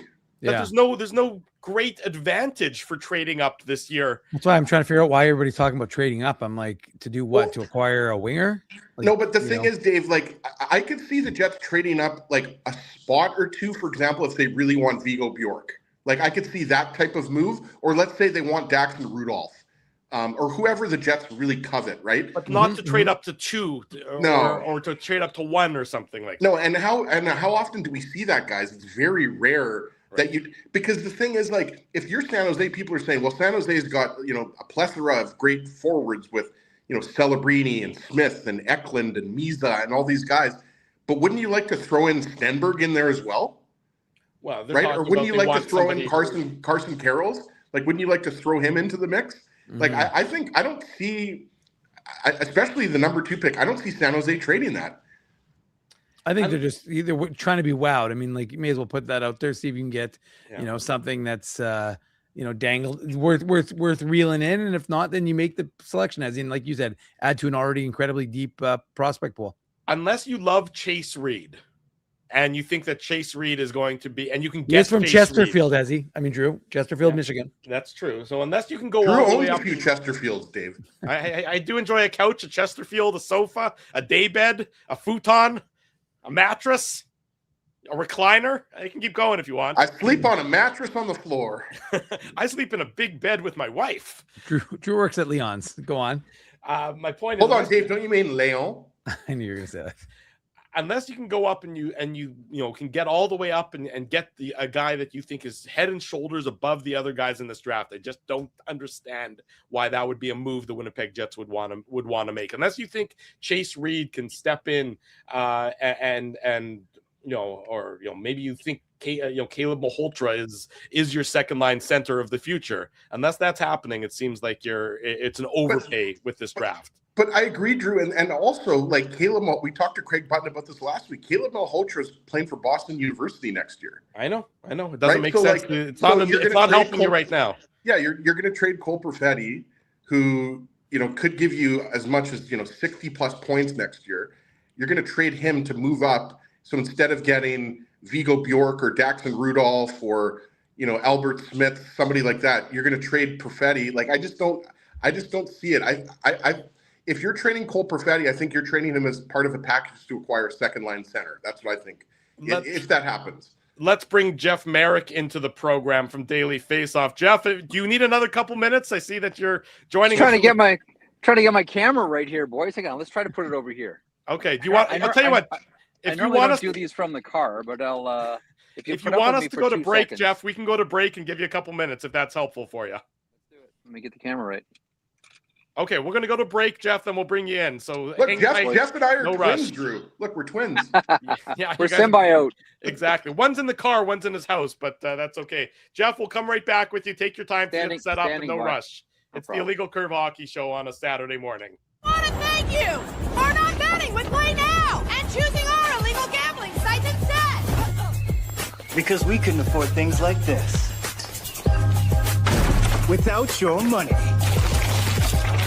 So much of your money. Now you might have questions like, Do our profits benefit your community? No. Or bet with Play Now, Manitoba's local legal and secure gambling site. Dining, entertainment, parking, and convenience, all in one spot. City Place is located in the heart of downtown Winnipeg, attached to the Canada Life Centre. Whether you're working, living, or out for a night in the downtown, make City Place your go-to destination before or after the fun finds you. Lunchtime, game time, anytime. Visit City Place at 333 St. Mary Avenue, next to Canada Life Centre. Boys, I've made an important life decision, and I need your support. Oh, boy. I've decided to get a grill. You mean a barbecue grill for cooking? Like, that's not an important life decision, Ezzy. No. A grill for my teeth. A grill for your teeth? Do I even want to know why you're doing this? It's simple, really. Every time I go to Holt Dental, I get treated so very well by Dr. John and his team that I need to keep finding additional reasons to go back. I rely on Holt Dental for all of my dental needs, and they do it all, from regular cleanings to cosmetic dentistry. Plus, they have free parking at their front door, and you know how much I love my convenient parking. For all your dental needs, Illegal Curve recommends Holt Dental, conveniently located on Taylor Avenue near Grant Park Mall. For more information, visit them online at holtdental.ca. For over 40 years, Rumors Restaurant and Comedy Club has been Winnipeg's home for stand-up comedy. Renowned in the comedy world as a must-play venue, Rumors has recently been named Canada's top comedy club and a top 5 comedy club in North America. From birthday parties to date nights to fundraisers, wedding socials, and everything in between, Rumors is your destination for the best live entertainment Winnipeg has to offer. For information on upcoming shows, Rumors' incredible promotions, and to purchase show tickets, visit rumorscomedyclub.com. Hey Winnipeg, Joe Carter here. I look forward to joining you in Winnipeg on June 4th for the Rady JCC Ken Cronson Sports Dinner. See you in June. Don't be late. At Boston Pizza, a fast lunch doesn't have to mean fast food. Now you can get a $15 lunch served in just 20 minutes, including your choice of a main, side, and drink. That's right, lunch for $15 at your local Boston Pizza. Bottom of hour number 2. Welcome back to the Illegal Curve Hockey Show. Drew Mandel, Dave Minuk, Ezra Ginsburg, and our buddy Jeff Merrick. There we go. Cheat on There we Daily go. Faceoff. Good morning, Jeff. How are you? Good morning. How are you, gentlemen? Thanks for putting up with me fighting with my technology. How's everyone doing today? We're doing fine and dandy. Thanks for making time for us and using the technology to join us this morning. Yeah, my phone. Well, I'm not patting myself on the back here, but yeah, thanks. Thanks for this one. What's on the menu today, boys? The menu today, Jeff, is, of course, we'll talk the Stanley Cup Final. We'll talk the Winnipeg Jets. We'll talk the upcoming hockey hot stove, if you will, as the shenanigans are set to heat up a little bit. But let's start with the Cup Final and the conference finals. Carolina winning last night in 5. Vegas stunningly winning in 4. Let's start in the West with that Vegas sweep of Colorado that I don't think anybody saw coming whatsoever. No. How much of that, I mean, obviously Vegas gets a great deal of credit, but how much of that also has to do with the injuries that Colorado was suffering from in the course of that series? You know what the Stanley Cup for me is, guys? Like, I don't have a team specifically that I cheer for. I just want to see good games. I just want to see great games. My Stanley Cup is the first round. Because that to me is like the best hockey. It's insane. Every night you get a couple of bangers. It's fantastic. It's awesome. And then after that, injuries really start to be part of the equation. And by the time you get to the Stanley Cup, generally, I mean, it's going to be two good teams that get there, but generally whoever's the healthiest is going to win this thing. Like, you look at last year between the Florida Panthers and the Edmonton Oilers, Matthias Ekholm is on one leg. Ryan Nugent-Hopkins has one hand. Zach Hyman's not even playing. You look at the year that the Vegas Golden Knights won, and you look at the injuries on the Florida Panthers side of things. Massive factor through all of it. So that's why I never say, don't overreact to what you see in the playoffs, because injury luck is a major factor that none of us like to talk about. We like to pretend that we know everything that's going on and can explain all of it, and here's why this makes sense. And at the end of it all, a major factor is who can keep their best players healthy. Because after that, it's really jump ball. So again, to your point, like, not taking anything away from Vegas. They were awesome. They did their job. At times they were clinical. They were focused, all of it. And they got guys back. Carlson came back. Stone came back. It's a healthy team. That's why it's a frightening final against the Carolina Hurricanes. But yes, long-winded answer. Injuries were a major factor for Colorado. Absolutely. Isn't it a little fundamentally wrong, though, Jeff, that the setup of the Stanley Cup playoffs is almost that it's diminishing as you get closer to the actual Stanley Cup and the awarding thereof? Blame the Patrick family. You want me to go into a long historical thing here? So you can, first of all, the Patrick family, and Chris Patrick is part of the lineage with GM of the Washington Capitals. The Patrick family, the Pacific Coast League, they were the first ones in pro sports to come up with the idea of a playoff format after the regular season.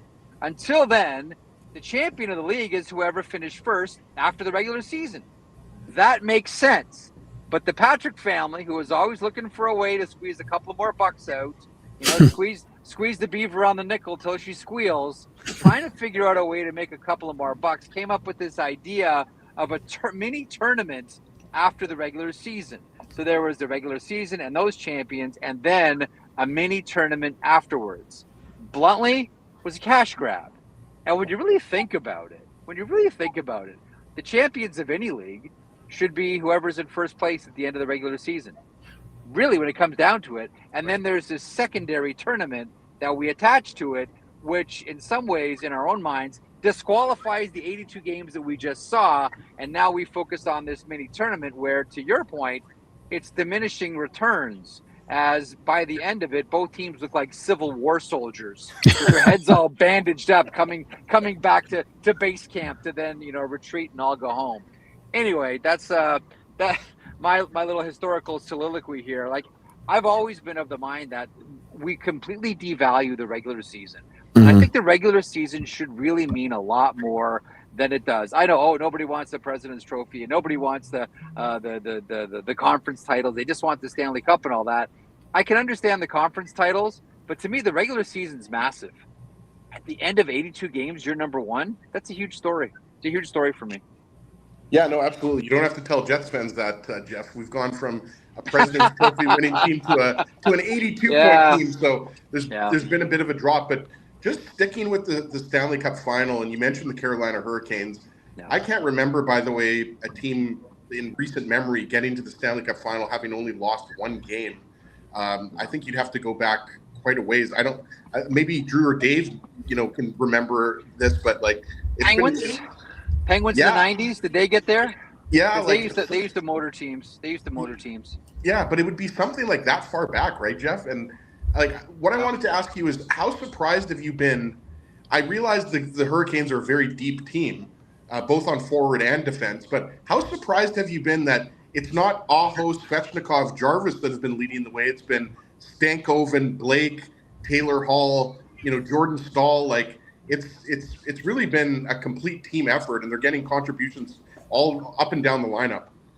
I think what the law of the Carolina Hurricanes is, one, they know who they are, they know which players fit in their style of play, and they accentuate that. Like the way that the Carolina Hurricanes play under Rod Brind'Amour, you have to be a very specific type of hockey player. One, you have to be a great athlete. You have to really, really be a great athlete. And two, you have to be able to think quickly and be able to react. And that's why I think K'Andre Miller looks so good and is an undercover. I know everyone laughs at me when I say this, but like he's an undercover Conn Smythe candidate. He's not going to win it, but like he definitely should be part of the conversation. That's how good K'Andre Miller has been. But you look at every single player on that team. What do they all have in common? Excellent athletes who can think quickly. And that's what Carolina demands. Like the example that I've always raised is like, if you're a defenseman who, plies his trade by cross checks to hell every single game, there's not a spot for you on the Carolina Hurricanes. You got to be athletic, you got to be able to skate, and you got to be able to think. Like here's maybe the best example of this. You look at what they've done with their back end.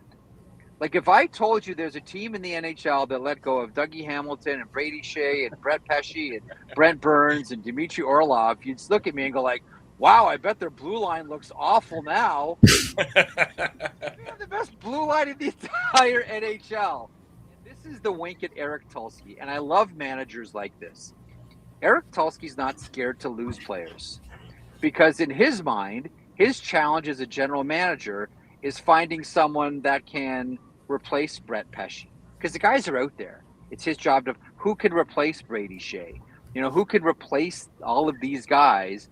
And he looks at it like this is a general manager challenge, as opposed to a lot of GMs who, you guys have seen this millions of times, just want to lock up what they have. Because, oh no, if we lose this guy, what are we going to do then? Do your job. You're going to go try to find someone that can replace that player. And in a 780 player NHL universe, these players do exist. And you also have to be creative about getting them. This is another long-winded answer from me to a really good question. But yeah, I find it remarkable. And there's not just one way that they've done it. Like they've done it through trades, they've done it through drafting, waivers, like all these different things. Tulsky's one of those guys that, when he sits down for his meal, he makes sure he uses the fork, the spoon, the knife, and whatever utensils are also available to him. Jeff, it's funny, sticking with the idea of ruthless GMs, Kelly McCrimmon, a guy that folks in this part of the world know very well. He's one guy who's not afraid of making those ruthless decisions. He's looking at the 2000 Devils right now and saying, well, they fired Robbie Ftorek and made a move, and they didn't promote from within, but they brought in John Tortorella. So from your perspective, like just how impactful do you think that move was in what they were able to accomplish? And then it's kind of the second part of it is, are you surprised about the Bruce Cassidy element, and also how vocal that's become, in the fact that even Bruce Cassidy is going on and saying, listen, like I want a chance. So are you a little surprised at the fact that Vegas is basically saying, sorry, Kings, sorry, Oilers, you're not going to get a chance to talk to them? The frustrating part about this is, and what it sort of uncovers and what this sort of winks at, and everybody is both right and wrong at the same time. That's what makes this such a juicy story, right? Because you could defend Vegas and say, like, look, as long as they're paying them, they have them under contract. They don't have to let him talk to anybody. And this is what contract lawyer after contract lawyer keep telling me. Vegas is doing nothing wrong. They are within their rights to do it. But the problem is there's the legal way to do things, and they're well within their rights by contract law to do it. But then there's a way that's always sort of been agreed upon in the NHL, right? Like if you're done with someone and there's another opportunity, you let them go. You let them go and work. To which Vegas says, why are we going to give another team a competitive advantage in Edmonton or in Los Angeles? Like the thing that I keep coming back with is, if I told you that it would cost you $4 million to hurt your rival to the point where they may not be as competitive as they could be in the Stanley Cup playoffs, would that be worth it for $4 million? Sure. Most teams are saying, yeah. It's a third line. It's a third line. Maybe it's a third line player, right? Like most teams are saying, like, yeah, that's worth it. That's what Vegas is doing right now. And everybody is right and everybody is wrong, because there's the agreed upon way that we all say we're going to behave, even though legally you don't have to release someone. The gentleman's courtesy is you do let them look for employment elsewhere. But Vegas, like, Dave, to your point, they don't care about the way things used to be done. They don't care about, this internal protocol that everybody has. They are going to do what's right for them, period. And that's why you see, Bill Daly, deputy commissioner of the NHL, come out and say, and he's right, and he's a lawyer, Vegas is doing nothing wrong. Now, the Cassidy situation to him personally, I find a little bit unusual in that, like, I'm not sure who his agent is, but his agent probably should have advised him, like, look, this is a clause in your contract. Yeah. This is a clause in all the contracts. So, and I don't think you can create a new standard for the coaching contracts, because there's not a coaches union here, and standard contracts have not been collectively bargained. Now, if the Coaches Association wants to unionize, that's a whole other thing, but I don't think that the Coaches Association would want to fight a salary cap war for coaches. They like it the way it is right now. And as Brian Burke always reminds me, once upon a time when you fired a coach, you stopped paying them. And Gary Bettman put an end to that. Like, when Gary Bettman took over, he said, no, if you fire someone, you still have to pay them the remainder of their contract. It's a major win for coaches here. So again, it's a great piece of talk radio, because everybody is both right and wrong at the same time. And that's why this story refuses to die.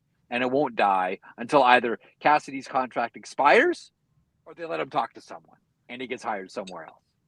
Jeff Marek is our guest on the Illegal Curve Hockey Show. Jeff, of course, with his work on the sheet on Daily Faceoff. Along the same lines, Jeff, do you expect to see maybe more ruthlessness from teams around the NHL? Or is this Bruce Cassidy situation sort of an anomaly that you don't expect to be replicated? Sometimes once the horse is out of the barn, it's hard to get it back inside. I know exactly what you're saying. I think in that situation, one area of decision making that we tend to not talk about, I think, comes into play here, and that's ownership. Because first of all, I don't think Kelly McCrimmon does this without the blessing of Bill Foley. For 1 second, the owner is involved in this decision. Maybe it's his idea in the first place, and Kelly's out, and Kelly's out. It's his money. You're right. This is him opening his wallet to pay someone to not work for him, and significant, $4.5 million. So make no mistake about it, the owner is involved in this decision. And I really do wonder how many other owners are out there looking at this situation and saying, look, this is a potential competitive advantage that Vegas has exploited here. I know it's an uncomfortable sandwich to bite, but I'm willing to eat $4 million if you as general manager feel this gives us a competitive advantage. Like, essentially, in a salary capped world, you have to look for loopholes and advantages that other teams aren't exploiting. And this is Vegas showing us another one that they're happy to exploit. We're not going to allow a coach to go to a divisional rival, even if it costs us $4.5 million. That is a price that Vegas is prepared to pay, because it is in service of the singular goal that they have, and that is winning the Stanley Cup. Loyalty be damned. They're not interested in that. They're interested in winning the Stanley Cup. I remember years ago being at a dinner. This is after, I'm going to use a wrestling analogy here. This is after Owen Hart passed away in 1999 at Kemper Arena. And I was writing for a show called Off the Record with Michael Landsberg, and we went to Stamford, Connecticut, and shot a bunch of shows with the McMahon family. And Hulk Hogan, Terry Bollea had been on CNN on Larry King talking about how Vince McMahon treats his wrestlers and they're just like animals to him, and he doesn't care. He uses them up and then he throws them away. And I was at dinner beside Vince McMahon and asked him, like, did you see Terry on Larry King? And he smiled. He said, yeah. And I said, well, what did you think of what he said? And he almost like went into Mr. McMahon pro wrestling promo mode. And he said, I'm a carnivore. And when I sit down to eat, I want the juiciest piece of meat in front of me that I can find. And if it makes my stomach upset in the morning, so be it. And I remember just like I'm like this, my face was just like stunned, like, oh my God, what a line. If it makes my stomach upset in the morning, so be it. But Vegas kind of has that same thing. Like, it doesn't matter how distasteful everyone else may feel that this is. This works for Vegas. Now, I'm sure the NHL is not thrilled about this. This isn't a headline that the NHL wants to read consistently. Certainly not through the Stanley Cup final, I assure you.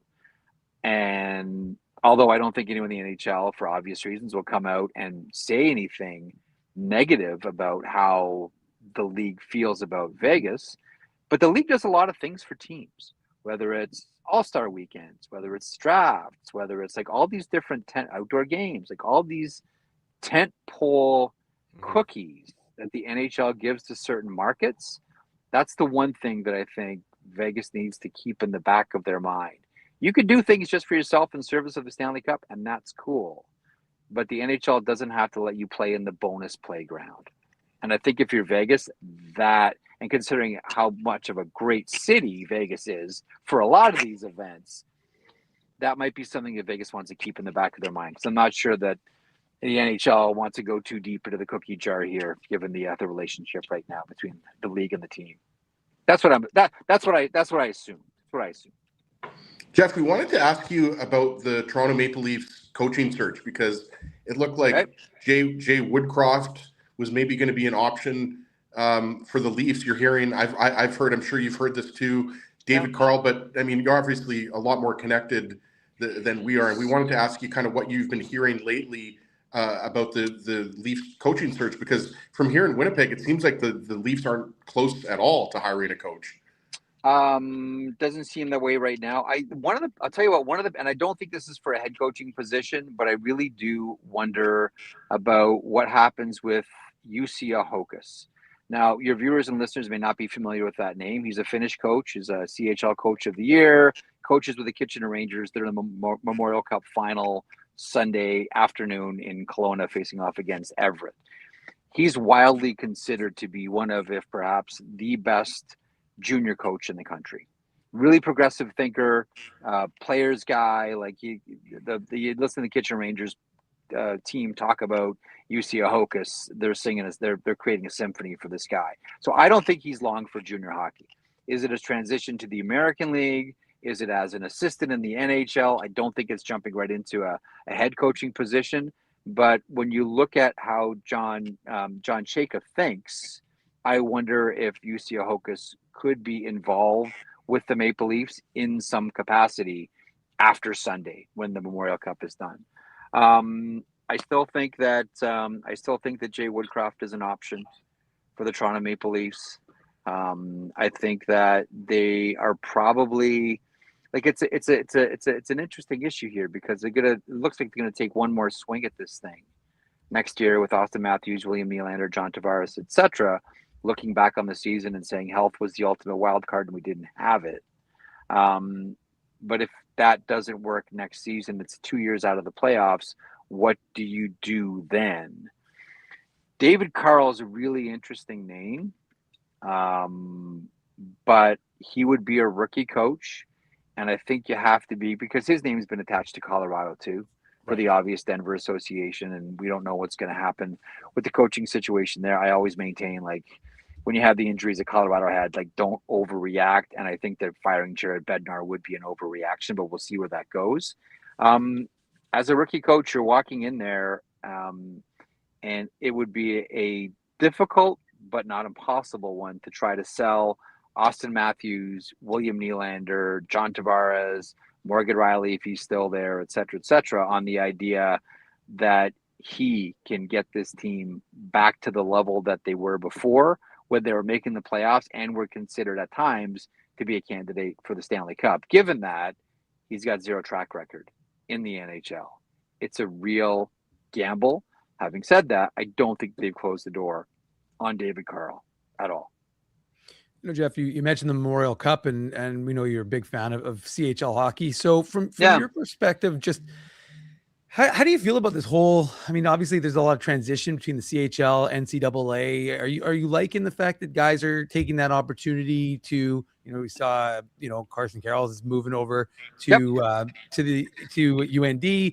And just in terms of like guys like that, and Caleb Holter is going to go. A lot of guys are going. What's kind of your position in terms of the CHL, NCAA? Because it still seems like even yesterday, our good friend Brad Schlossman was talking about some new rules that the NCAA is trying to institute. So it seems like the two leagues can't really make nice, but there needs to be some sort of understanding because you want to make sure that both products remain strong. This is the new reality. Right? Like this is it. You think back, like however you feel about our prime minister, I thought, one of the things that we see play out in a number of different areas right now in all of our lives, in Davos, Mark Carney talking about we can't face the world as we want it to be. We have to face the world as it is. Mm-hmm. And this is just the new reality. So it doesn't matter like how I feel about it because it marches on. It doesn't matter how, however many CHL operators feel about it. This hockey world and this new development reality marches on regardless of how they feel about it or how, Glenn Heffron, commissioner of the USHL, feels about it, or Dan McKenzie, the president of the CHL, feels about it. This is just the new development reality. And when the universe changed in the NCAA, and all of a sudden, part of your pathway to get there included the CHL, all of a sudden, if you look at it in terms of like who won the war, NCAA hockey won the war. They're on top of the development pyramid. And that is the world as we have it right now. So what you need to do if you're a junior hockey operator or the USHL or your Hockey Canada or your USA Hockey is you try to figure out in this new reality, how can you best serve your constituents? Like this is the one thing that I always say to CHL. I'm so glad you brought this up. This is the one thing that I always say to CHL operators is it doesn't matter if you're going to, it does. Like it sucks if you're going to lose 19-year-olds to BU and Nodak and Denver or wherever, or even players going into their draft year, losing them, like, Gavin McCann, Keaton Verhoff, etc. If you're going to lose them, like I get it. It's tough and it sucks. But still, it is your job to make your program the best it can possibly be. So A, players want to go, and two, if they do get recruited to U.S. colleges, at least you're giving them a reason to stay. Like make your part of the turf the best you could, the best billets, the best travel, the best meals, the best room, the best trainers, all of it, like the best. Make your program the best you can possibly make it. Otherwise, you're going to probably fall off the map here. But just understand that you're not going to enjoy the same luxury you had before, where you get a kid, you're pretty much guaranteed you're going to have them for 4 years. I know it's difficult for budgeting. I know it's difficult for team building. I get all that. But again, this is the world we have to confront now. And you can complain about it, but I assure you, it will go nowhere. So you're just wasting energy. Well, Jeff, that's how I feel about it. Yeah, and before I know Drew has a last question for you here, but sure, you had a really good chat with Landon Dupont, and I recommend everybody check that. He's great. He's great. Like someone like Landon Dupont, who's projected to be first overall in the 27 draft, is anybody going to be surprised if he goes the NCAA route? Nobody's going to be surprised. Would you be surprised? We just talked about David Carl. Would you be surprised if he goes to Denver? Would you be surprised if he goes to Michigan? Like, nope. I don't think follow the money. I mean, it's not that complicated. I don't think anybody would be surprised, but like the CHL is now a legitimate development path for NCAA hockey. The place that's really getting squeezed here is the USHL. Right? The USHL is still the place that's getting squeezed. And I do like that league. I've always liked that league. I think it's important to have a healthy junior hockey league in the United States. I think that's really important for the development, obviously, of American players. But like that's the league that's getting squeezed here. Like you look at all the players that have gone, and now all of a sudden, like for European players that want to go play college hockey, you don't have to go to the USHL anymore. Right. There's options, and now there's another room for imports in the CHL. So the CHL is adapting to all of this. It's just going to become harder and harder now for the USHL to hang on to their guys. And the other wild card, and right now it's the conversations are starting. What happens if the CHL pulls out of Hockey Canada? Chaos. Okay. But we like chaos. Chaos you know is good. what? That is USA Hockey's nightmare. Right. Because then all of a sudden the CHL can march into the United States and pick off markets. And does that spell, part of the end for that junior setup in the United States? Like, that would be a nightmare for USA Hockey if the CHL were to pull out of Hockey Canada. But make no mistake about it, those conversations are happening right now. Adapt or die, as the old expression goes. 100% right. Yes, Drew. Yes, absolutely. And whoever adapts the quickest and most efficient are the ones that are going to survive and the ones that are going to thrive. Thank you. It's a great point. Yes. Drew has that tattooed across his chest, Jeff, by the way. It's right below my "I'm a carnivore" tattoo. Me and Vinnie Mac have the same tattoo. I thought you just had two W's on each butt cheek, so we bent it over and said, "Wow." Jeff, last one for you. We know that the free agency crop, once July 1st hits, is not the most robust crop we've ever seen. So that's leaving a lot of people to speculate that the trade market is going to be fast and furious. I think we're a month away, less than a month away from the draft, a month away from free agency. How do you see the sort of off-season hot stove shaking out in the sort of at a high level once the Cup final comes to an end? More room for maneuvering, right? Higher ceiling. So that certainly helps. You're right. Couple that with a weak free agent class. I mean, July 1st, we're all chasing Alex Tuck and Darren Radish. Bless them. It's not going to make the most compelling program or programming. I do think that if you're a team that needs to get better quickly, the only way you're going to do it is trades and offer sheets. Right. Like, do you I think offer those sheets are viable, or are you expecting offer sheets this offseason? I keep saying to myself, like, we continue to see more and more progressive and thoughtful and younger general managers in the NHL. The most recent in New Jersey with Sonny Mehta, who come with new ideas and don't come along with the old baggage of this isn't the way we do this. They're not traditionally part of the old boys club. Bluntly, yes. And, I don't want to do that to Kenny. I don't want to do that to Dougie. Or they don't know. And again, I'll go back to the ownership question. I'm still surprised that owners don't insist on it more. This is a legal tactic in the CBA. Why are we not using it? St. Louis did, and they just stole 2 players from Edmonton 2 years ago. Yeah. Why aren't we doing that? And there are players that are vulnerable. Look at Vegas and Dorofeev. If I'm Dallas, I'm terrified of Maverick Bourque. If I'm Colorado, who's stopping someone from saying 4.6 is only going to cost me a second rounder for Jack Drury?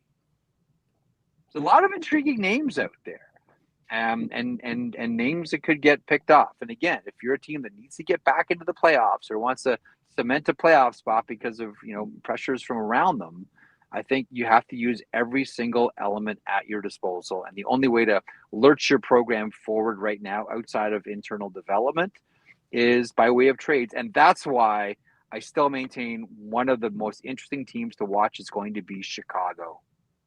Chicago needs, and I know it's still another year of pain, all that. No. Chicago needs to be better now. This is going to be that year where, like this year for Anaheim, the Samuelis were to Pat Verbeek and okay, we need a return on investment. We've been patient. And to Pat Verbeek's credit, he delivered. Anaheim got there, man. Won a round. Great. That's awesome. It's still a flawed team, but they got to the playoffs and the owners got the return on investment. It feels very much like it's Chicago's turn now, especially given what we just saw from the San Jose Sharks. That's why I still think that Chicago is going to be one of the most active teams in the trade market. And that 4th overall pick doesn't help them make the playoffs next year. That thing, I'm guessing, is going to be a big part of what Chicago does to try to get more NHLers in the program. Jeff Marek from the sheet on Daily Faceoff. Jeff, a tremendous appearance. We appreciate your time and your insight and your technological aptitude and everything under the sun. And thank you for joining us. I just sucked all the oxygen out of the show for 30 minutes. Thanks for letting me blather on for so long, guys. I appreciate it. That was perfect, Jeff. Thanks so much. Have a great rest of your weekend, buddy. Take care. Thanks, boys. Be good. Likewise, there he goes. Jeff Marek joining us this morning on the Illegal Curve Hockey Show. We'll take our final commercial break. We'll come back. We'll wrap up the program. Much more to come. Don't go anywhere. We're into overtime on this Saturday edition of the Illegal Curve Hockey Show. I want to thank you for not betting with Play Now and choosing our illegal gambling site instead. Because we couldn't afford things like this without your money. So much of your money. Now you might have questions like, Do our profits benefit your community? No. Or bet with Play Now, Manitoba's local legal and secure gambling site. Dining, entertainment, parking, and convenience, all in one spot.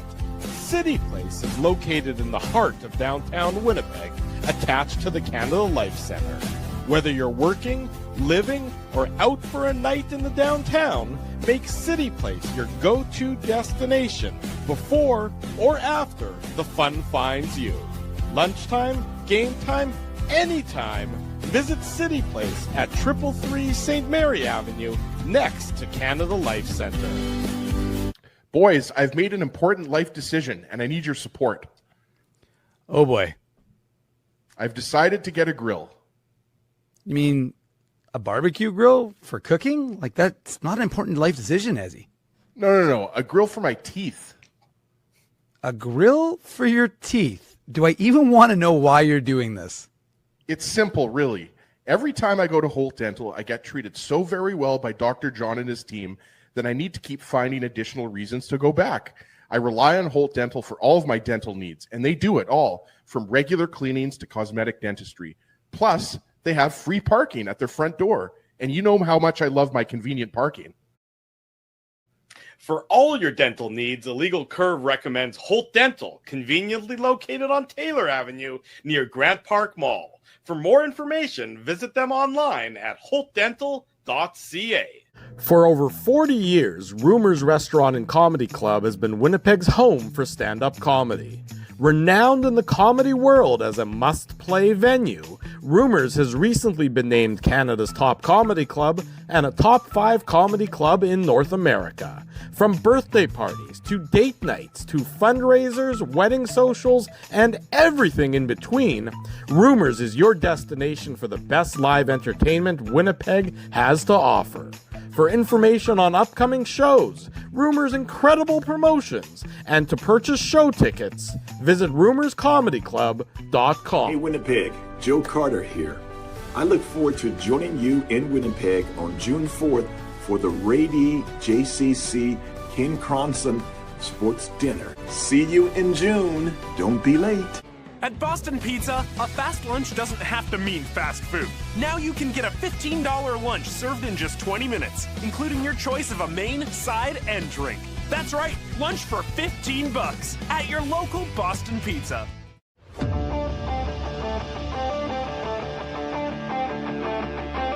Well, we started late this morning, so we're going to go late to wrap it up. We say big thank you to Mike McIntyre, a big thank you to Jeff Marek, both of whom had great interviews today on the program. In case you missed either of those interviews, be sure to download the podcast. Be sure to watch the instant replay on the YouTube channel. Plenty of great hockey talk on this Saturday morning for you. We want to remind everybody, let everyone know, I don't know if we've said it yet or not, but the Jets are having their draft party on the Friday of the first round. That's, I believe, June the 26th, if I'm not mistaken. We are going to be live at Canada Life Centre, bringing you our version of first round coverage as well. So added incentive to go to the Jets draft party is that we too will be live there broadcasting pick by pick coverage. We'll have special guests. We'll have our usual brand of nonsense, but we're going to be live on location June the 26th, Friday, first round coverage of the draft. We'll see if the Jets still have their first round draft pick or not at that point in time. But regardless, that's the plan, to be there at Canada Life Centre on Friday, the 26th of June. So we're looking forward to that. That should be a fun evening of hockey talk and hockey coverage as well. Dave, you not only speak Swiss, but you also have information about Rasmus Kupari. former Winnipeg Jets player, if you just want to bring that to the people in case they may have missed it. Well, hopefully they didn't miss it, Drew, because they like you and Ezzy go on illegalcurve.com at least 2 or 3 times a day. So if you did in fact miss it, go to the website. But I mean, nothing earth-shattering there. Just Rasmus Kupari signed an extension with HC Lugano, Ezzy, a 1-year extension. So that would take him past the Jets.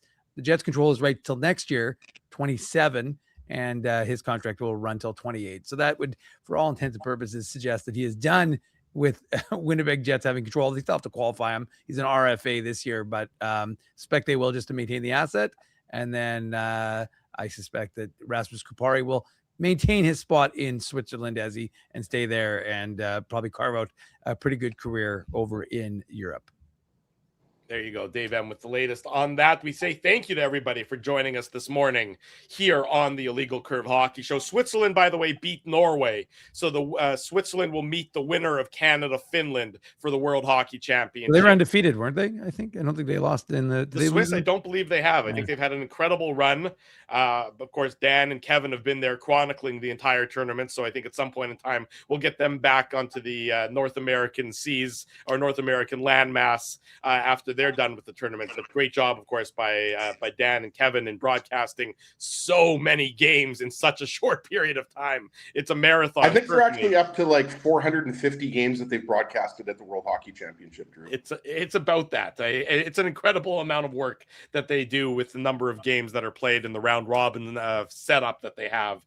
But Canada and Finland, they're going to do battle in a couple hours for the right to face the Swiss tomorrow in the World Hockey Championship gold medal game. We say a big thank you to all the sponsors of Illegal Curve.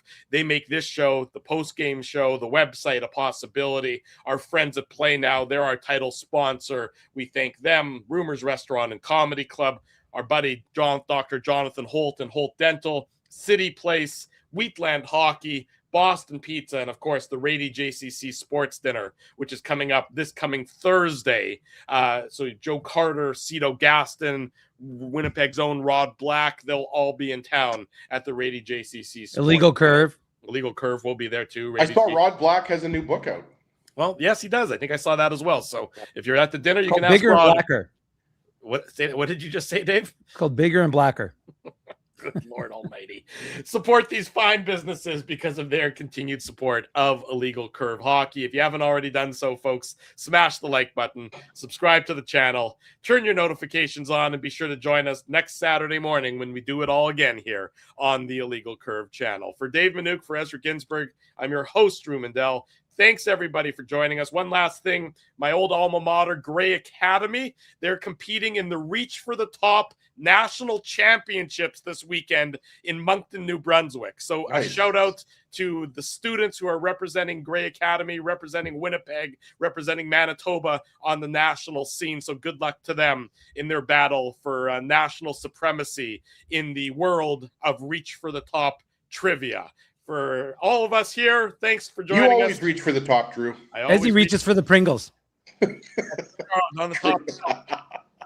Right. Be well, folks. If it's Saturday, it's the Illegal Curve Hockey Show. Have yourself a great weekend. Thanks for joining us.